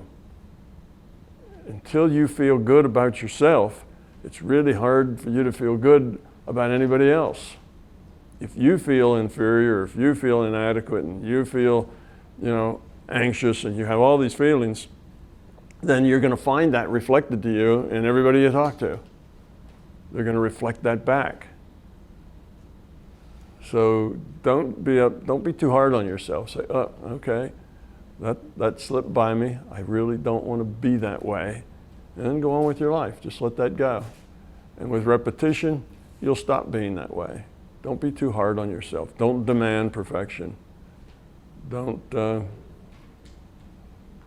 don't get upset because you're upset. You see, that's counterproductive. Oh, I'm really upset because I got upset. Accept it. I am the way I am, but I'm going to change it. I'm going to work on it. But keep it positive. Keep it light. Keep it gentle. But keep up the pressure. Just a little bit of pressure all the time will change things. And take the long view. So yeah, it's not just a matter of accepting. Accepting is the first step. That is admitting that you have the fear, admitting that there is a problem, admitting that there is parts of the way you interact with people that's not functional. Well, that's just accepting that. That's step one, because until you do that, then you can't take the next step. So acceptance is good, but you can't end there. And you don't want to go to better behavior. I mean, better behavior is nice, but that's not the point. The point is a changed person. So if you can get some better behavior until you change your person, well, that might be civilizing, and that's nice, but it's not the goal, isn't the better behavior. The goal, in that way, that can be manipulative as well. Like people will say, never trust the person that smiles at you all the time. They're trying to trick you in some way. Well, it may not be. They may just be a happy person. But if you go around grinning all the time, people will wonder about you because, what are you thinking behind that smile? Because a forced smile often means that you don't feel that cheery inside. You're just trying to act that way. And if you're just trying to act some way you're not, then you're actually trying to hustle somebody. You're trying to manipulate. And you don't want to make your growth into a manipulation. You're just trying to be different. And I find that if you take that approach, it actually works pretty well and pretty quickly. But stay gentle, takes time. The fact that you keep getting triggered by the same stuff, somebody says something to you and you don't like it, and it bothers you, rather than justifying why not liking it and being bothered is a good idea and why anybody would be bothered and upset by it and all that justification, just look and see, is it dysfunctional or not? I mean, sometimes getting, showing that you're upset is okay. It's not that you have to never be upset. It's just you have to not respond to fear. Sometimes it's good for other people to know when they say things to you that you have a strong reaction to it. That's fair enough. But if it comes out of your fear, then it's a problem. It just turns out that once you get rid of your fears, you're almost impossible to upset. It just doesn't happen because you don't have any buttons anymore. It doesn't bother you. You kind of consider the source and let it go. So I don't know if that helps much, but yeah, don't push on it too hard. Don't be hard on yourself. That's counterproductive. Accept that you are the way you are and that you're trying to change that. And the intent to change who you are, to not react to that fear, is key. Even finding out what the fear is and then trying to wrestle the fear to the ground, that's not all that important either. You just have to be aware that you have it and have a desire to get rid of it. That's pretty much all you need. Sometimes people confront it and, have success that way, but most of the time that's not really necessary. You generally don't find peace by fighting. Sometimes you do, but mostly that's not the process. The process has to be more gentle than that. You don't see it as a fight. See it as a process of persuasion.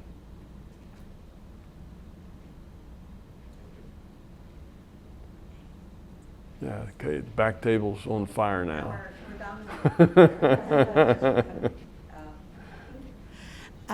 So you speak a lot about becoming more selfless as part of evolving.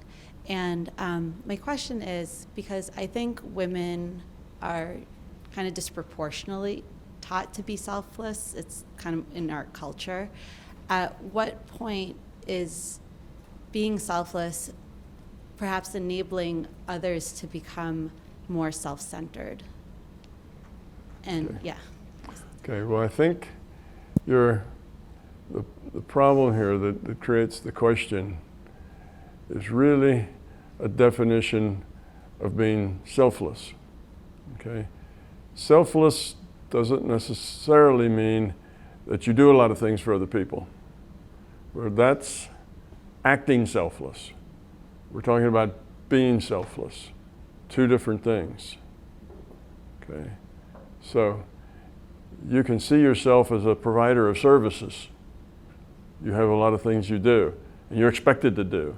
And maybe because you're female, you feel that, you know, you need to do this, you need to do that, you have a job, but you need to keep the house, you need to take care of the children, you need to pack their lunch, you have to do all these things because you're a female and you got all these services to do. But that is the things you have to do. That is the doing, not being. Being selfless is you do all that because you want to. You do all that because that's what you want to do. You want to do all those things, not that you have to do all those things. If you have to do all those things, then you're trying to be selfless. And you want to do all those things without being upset about it. But if you're not really selfless, then you get upset about it anyway. You're doing all that stuff and you just seem to be going, and everybody has another task for you to do, and it builds up and, you know, and now you get a little pushback and you start throwing barbs back and you feel bad that you're taken advantage of, and, you know, I do all the work, and you start getting that. That's because you're not really selfless.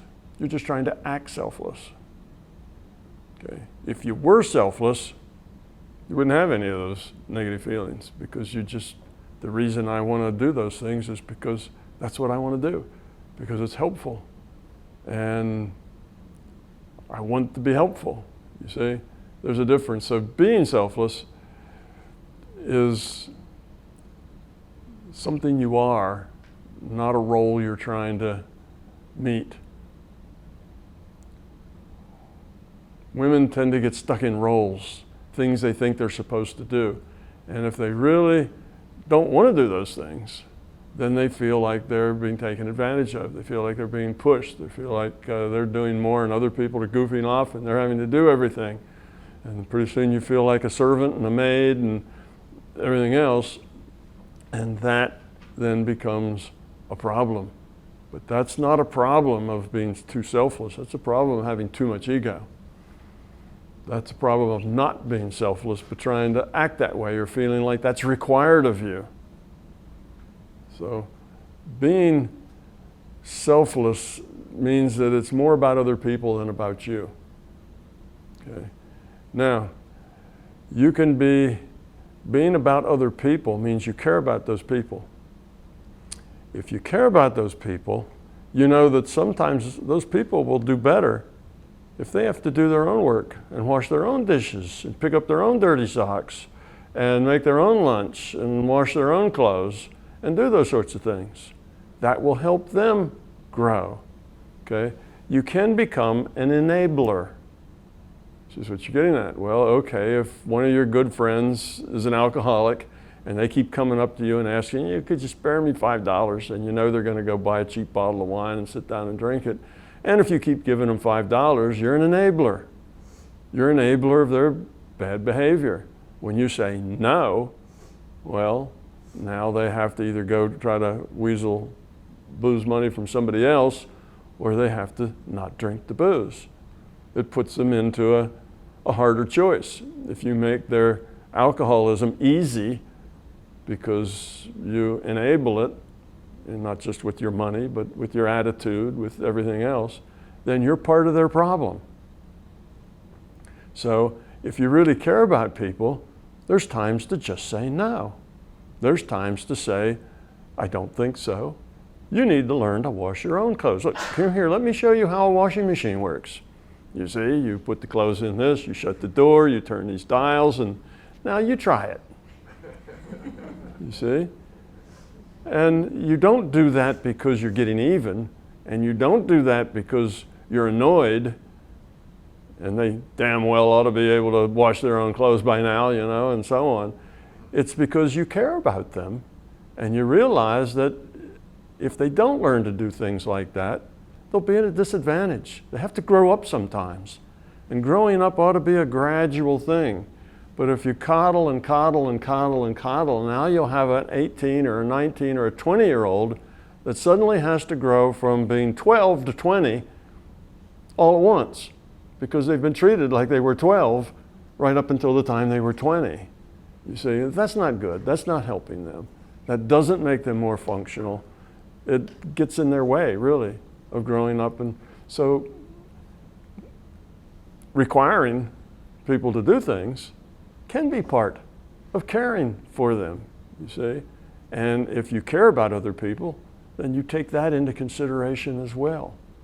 What is going to be helpful to them? And if what's going to be helpful to them is going to annoy them and maybe even make them think less of you, well, if you really think that that's going to be better for them, then you do it anyway, because the fact that they think less of you and that's not good, well, but that's also ego. I want them to like me. I want them to appreciate me.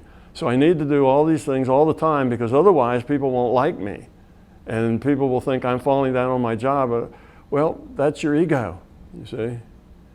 So I think part of your problem is defining being selfless and just what does that mean? There's a lot of other things going on in there besides selfless. There's ego going on in there. There's feeling obligation. There's role playing. There's lots of other things that are going on in there besides just being selfless. Sometimes people act selfless so that they're liked, so that they get accolades, just so that they are fulfilling their role. They feel like they've got a role to, maybe society gave you that role, or maybe other people put you in that role. Well, you have to find your own role. Who are you? And what's important to you and your growth and your growing up? And you need to take care of that, as well as give to others and do it because you want to, not because you feel you have to, not because it's your rule. If you're doing it because that's your role, that's not selfless. That's you not wanting to get anybody else upset at you because you're doing the wrong thing. You see, that's your ego. You get strokes for doing all that. You're super mom, or you're this or you're that, and you do everything for everybody, and everybody then shall appreciate you. But what happens when you do that, you generally don't get appreciated. You're generally just taken for granted. But that's because it's your ego trying to fill a role, you see? And the result of that is you get taken for granted. So sometimes it's because you're doing things for the wrong reason. Whereas if you were doing those things just because you wanted to help somebody, then you take into consideration, well, am I being helpful or am I being hurtful? Is this really, I'm really helping these people out, or am I just fulfilling a fantasy? Well, that's, you see, because if you're playing a role, then they're playing a role too. And their role will develop to be, corresponding to your role. So if your role is the person that takes care of everything, then their role will develop into the person that doesn't have to take care of everything. And they have that role because you have your role, and you have your role because they have their role, and it's just dysfunctional, but it feeds everything else. So that's kind of the bigger picture of what's going on there. You have to look at your real motivations and don't feel trapped, and do things because you feel like you really want to. I really want to do this for those people. Not, do I have to do it? Am I obligated to do it? Do they expect me to do it? But do I really want to do it? That's you being selfless because you want to do it. You are not being selfless because you're required to do it, because you're obligated, because it's your role to do it. That's not being selfless. That's you and your ego filling other people's expectations and hoping to get, their positive attitude towards you by filling their expectations. Well, that often doesn't work that way. That's what creates the problem, is you're not really being selfless. It's your ego that's doing it for other reasons other than because you want to. People can tell when you're doing things but don't really want to. That shows through. Because, okay, you're making lunch for the kids, but all right, here's your lunch, they get that. They can feel that you're there, don't talk to me, I'm busy right now fixing your lunch, and they know when you're doing things because you want to or because you feel like you have to.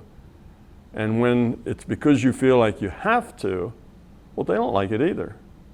They don't like that feeling. You don't like that feeling, but they don't either. And pretty soon it becomes role-playing on both sides. So you create those roles. So if you're doing things that you really don't want to, but you feel like you have to, then they'll feed that back to you as they're doing something that they really don't want to either. Well, I don't really want to go to school either and take that lunch. I don't really like what you put in it anyway. You see? They're going to feed that same attitude back to you. And then you've got this constant war going on between people that's just dysfunctional for everybody. They pick up on, you're not happy doing what you're doing, and they're going to send that back to you. They're not happy doing what they're doing. And even if they perfectly love what you put in their lunch, they'll tell you they don't like it just because that's the tone of the interaction. Just because they need to be negative back to counter your negativity. Well, if you're negative about what you're doing for me, then I'm going to be negative about what I'm giving you back. And negativity gets negativity, and you build problems where there are no problems. Suddenly kids get picky and don't like things, not because they really don't like them, but because they need to push back. They have to push back because their own self-respect and self-esteem requires them not to be pushed around all the time. They want to be in charge some. But if you just give to them because you want to, oh, well, that's sweet. They like that. Thanks, Mom. You see, and then you get even if they don't like it, they won't tell you.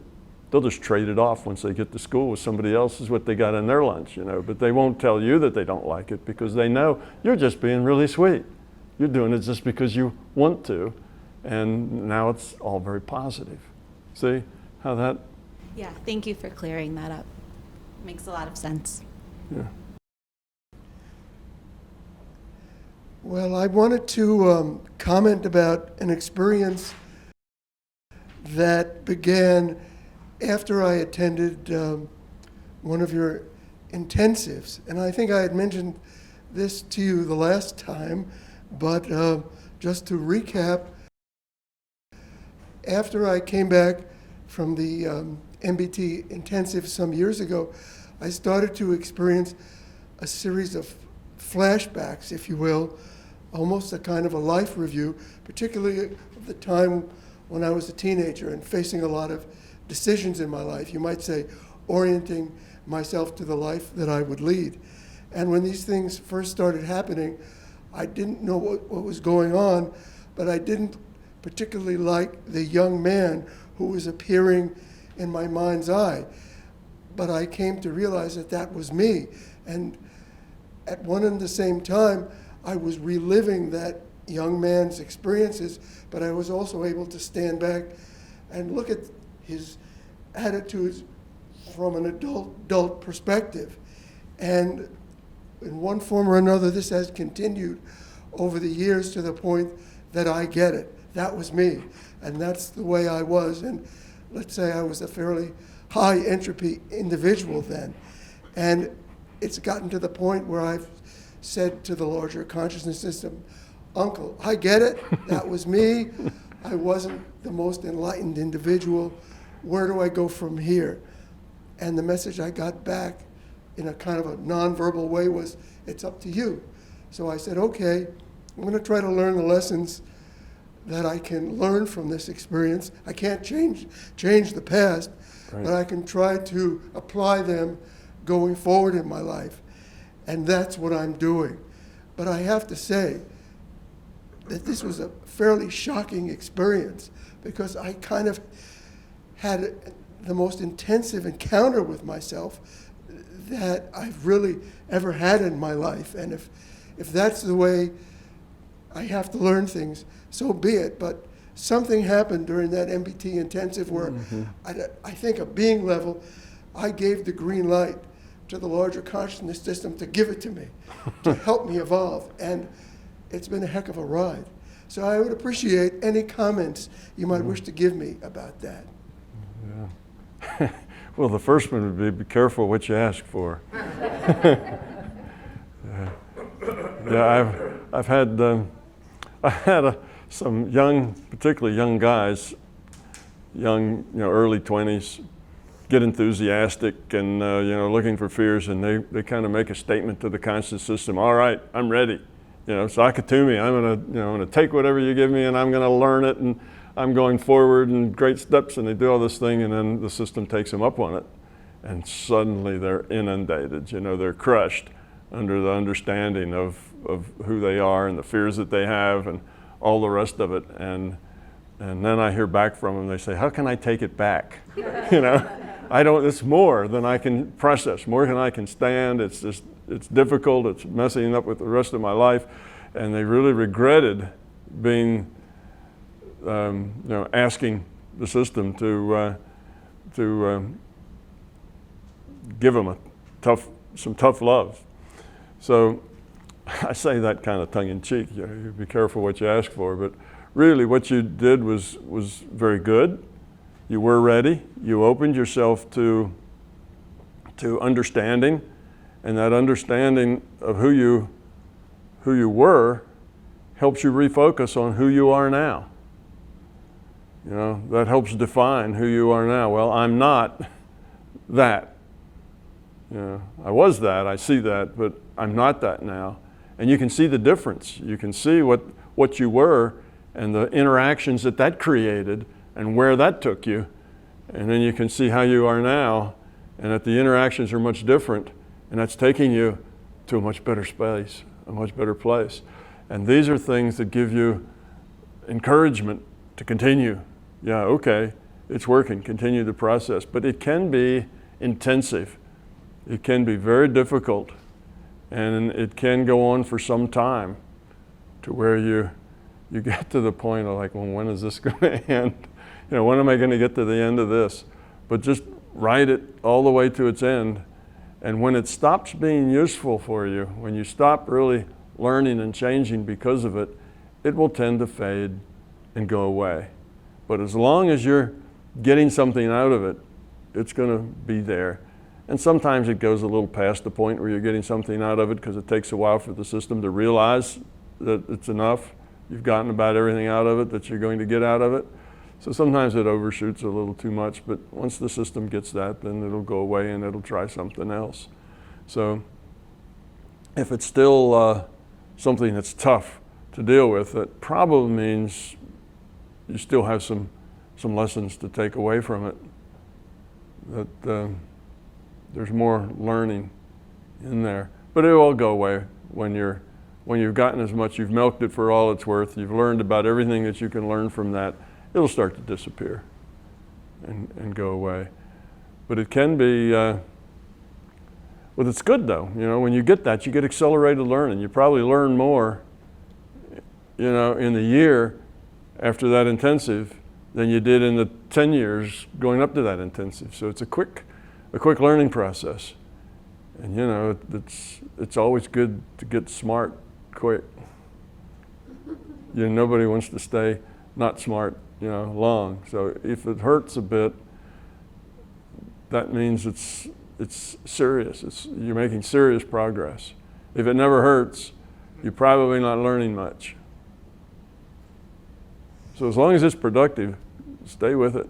Well, it's starting to diminish, and I see the light at the end of the tunnel, and I'm feeling, you might say, more in control of things now and more optimistic. But for a while, it was like riding a bucking bronco. It was fairly shocking. Yes. Well, ride it until that bronco stops bucking. And when you've tamed that bronco and it, you know, walks off the field calmly, then that means you've gotten as much out of it as there is to get, and it'll go away. But that's good. Enjoy your new space that you're in and get ready for the next thing. Okay, thank you. Because it doesn't end. It just keeps going. I'm on the Bronco too.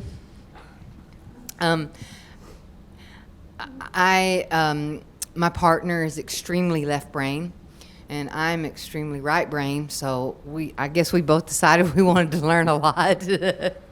And I was on a fireside chat with you not too long ago, and we were in a conversation, and I was just trying to understand, how am I know I'm supposed to work with this person.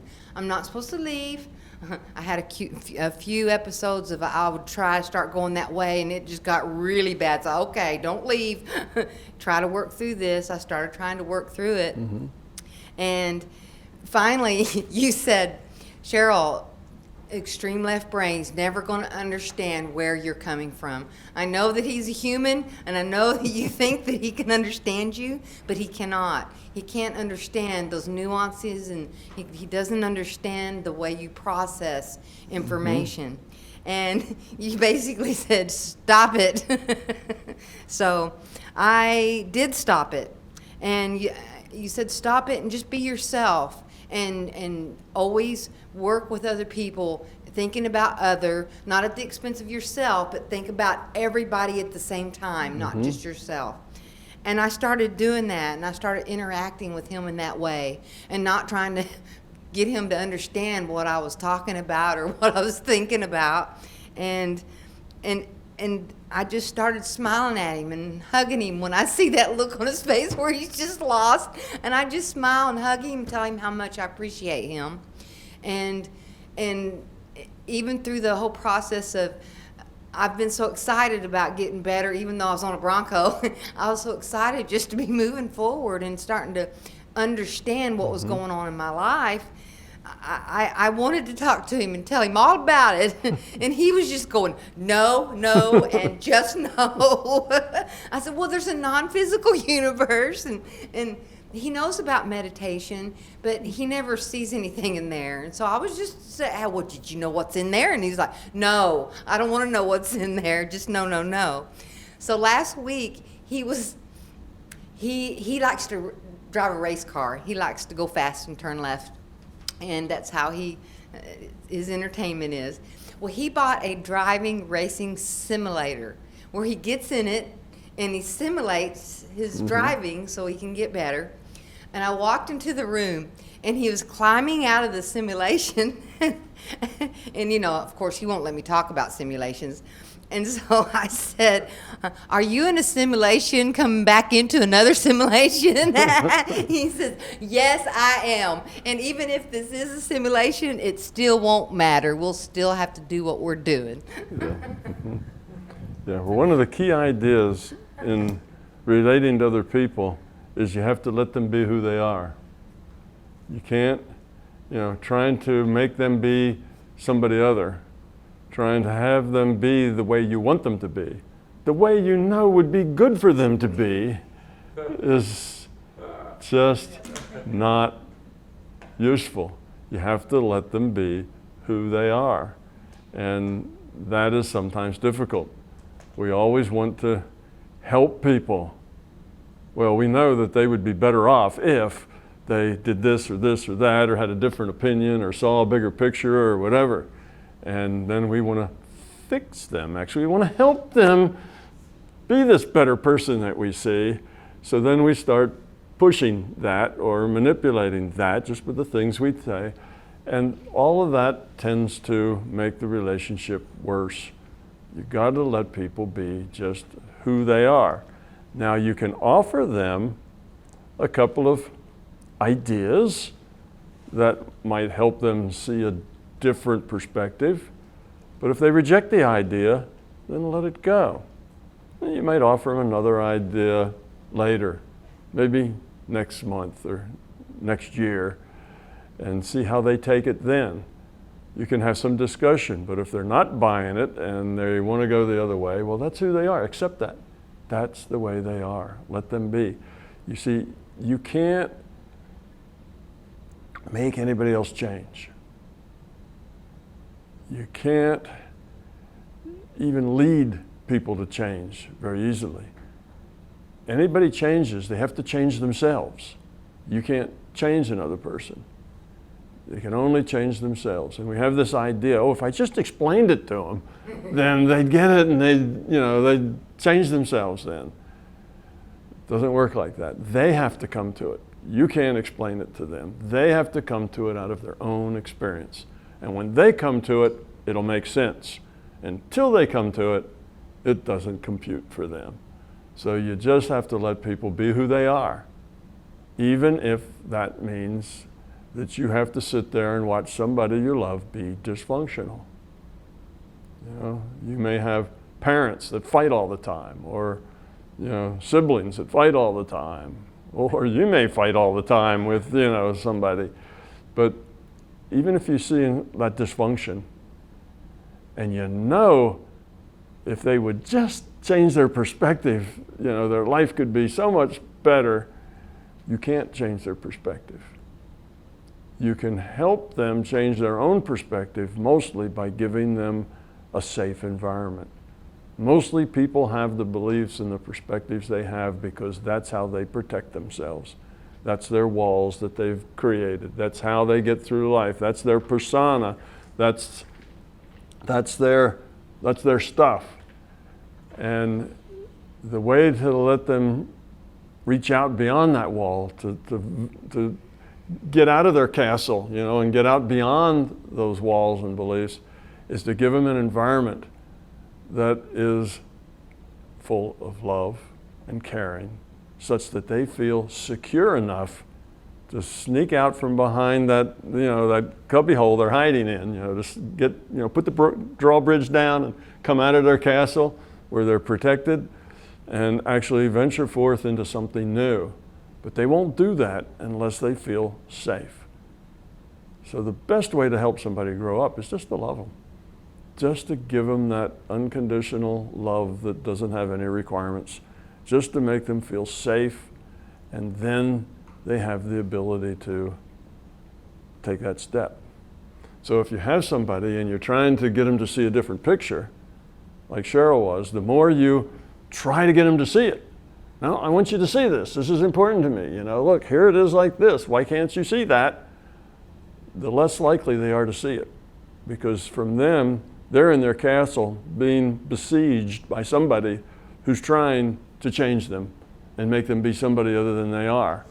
And when that happens, you pull your drawbridge up, you close all your windows, and you start firing arrows out of the little arrow slots in your castle, back at that person, and it becomes dysfunctional.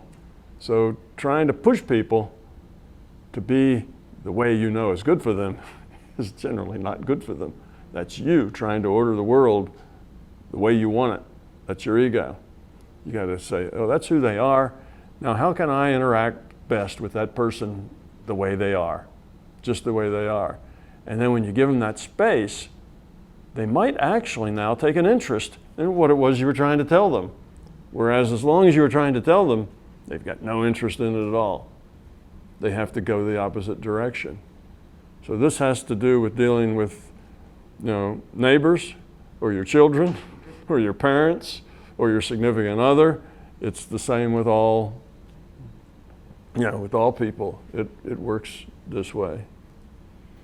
We were both doing it to each other. Sure. In that he wanted me to act right, and I'm not ever going to get it together because this is pretty much who I am. I am growing as a person, but I'm always going to be a right brain person, and I'm not going to be able to do those things that he can do, like remember where I put the car keys and things like that. So we both were doing it to each other and not realizing that's what was going on. Right. And then finally, I just backed up and said, okay, I can't do it your way, and I'm never going to get it together. And that seemed like it just started easing things up. Not that I'm not saying Sure. that I did it. Well, when you stop pushing on him, it makes it more able for him to stop pushing on you. Right. Which then makes it easier for you to even push less on him, and Yes. that's your upward spiral, and it just is much better. Just like we talked about, if you're packing a lunch for your kids and you're grumpy about it because you feel like you have to do it and it's unfair, they'll get that, and what they'll do is be grumpy back. Even if they make something up to be grumpy about, they'll be grumpy back. So it's amazing how much you can change other people just by caring about them, letting them be who they are, and giving them love. If you do that, it's amazing how much that helps them change, because they're no longer on the defense. Now they can venture out of that place where their security hole. They can walk out of that security hole a little bit to interact with you. But if you're constantly pushing at them, then they're going to constantly stay in there with the mode up and all the shutters pulled. Some arrows. Yeah, and arrows shoot back and forth, and then you're shooting arrows up at them. But listen to what I'm telling you. Zing, zing, zing, And they're, no, I don't want to hear it. Zing, zing, yeah. That's not good, but it happens on all levels. This is like all kinds of relationships. It happens at work with your boss and coworkers, and this is just general stuff that is important to relationships in general. Let people be who they are and interact with them in a way that's positive, and that will, so you have to get rid of your own ego. Otherwise, you can't interact with them in a way that's positive. You're acting. You can smile at them, but then there's that person smiling. I wonder what they're up to, Again, so. I learned okay. It's just okay. Yeah. Okay. It's okay. It doesn't mean that you have to do anything. If you just say okay, it just kind of diffuses a lot of the things, because you're not pushing against it no more. Yeah. Yeah, being pushy is not usually helpful in any situation. Everything has to be gentle, and people have to do things in the way they need to do them. You push back. Matter of fact, that's such a natural reaction that next time you're around a dog or a cat, just put your hand out on maybe their side or their back hindquarters, or just push a little bit, and you'll notice instantly they resist. They'll push back. They do not have the idea, oh, this person would like me to move over, so it'd probably be a good thing for me to move. They don't think that way. Nobody does. If you push them, they'll start pushing back the other way. Pushback is just the way we are. Everything, even our dogs and cats, push back if you push them. And so will your children, so will your parents, so will your coworkers. Everybody pushes back. And they know when you are trying to get them to do something other than what they want to do. Or even if they do want to do it and you try to push them, they will refuse to do what they want to do just so they don't have to do it because you want them to. Because they don't want you to have the success in pushing them. You can play that game with 2-year-olds, right? 2-year-olds get into the power of no, right? We call that the terrible two. No matter what you say to them, it's no. Clean up your room, no. We need to change your diaper, no. Whatever it is, it's no. And you can play with them, and would you like an ice cream cone? No. Oh, okay.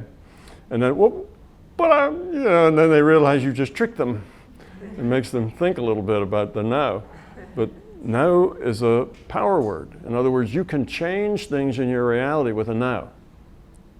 Okay, something was going to happen, and you can make it not happen or change it in some way with no. It's power. It's I have some control over my environment if I say no, if I'm negative. Whereas if I always say yes, then I'm just floating around doing whatever anybody wants me to do. There's no power in that. There's no personal power, and I'm not controlling anything. You see, So 2-year-olds are old enough to know that there's them and there's that world out there, and that they have scarce little power in that world. But they do have one little piece of power, and that's no. So that's their sense of self. They get a sense of, I am me, and I have some power, some ability to interface with my world. And at their age, they're not old enough to construct or to build or to do much. So the only way that they can assert themselves and to be somebody who actually matters is to say no. So that's what makes them so disagreeable. And we call it the terrible twos, but that same strategy is used all the way through life, And the power of no is used for people's whole lives. It's their way to assert themselves. So when you push, then you get a no back. You get pushing, even if they really wouldn't mind doing it that way, even if they think that way would be a good idea. Now they can't do it because you've asked them to. That sounds like teenagers, doesn't it? Teenagers get into that sort of thing. They have to be in charge of themselves. And as long as you make choices for them, they can't do that. They'll have to do something else. Otherwise, they have no power. They can't grow up into adults just doing what they're told. So if you say, now do this, do that, and make sure you come home by that time, and you give them all these instructions, they would rather do anything other than what you tell them. Better to give them choices rather than edicts.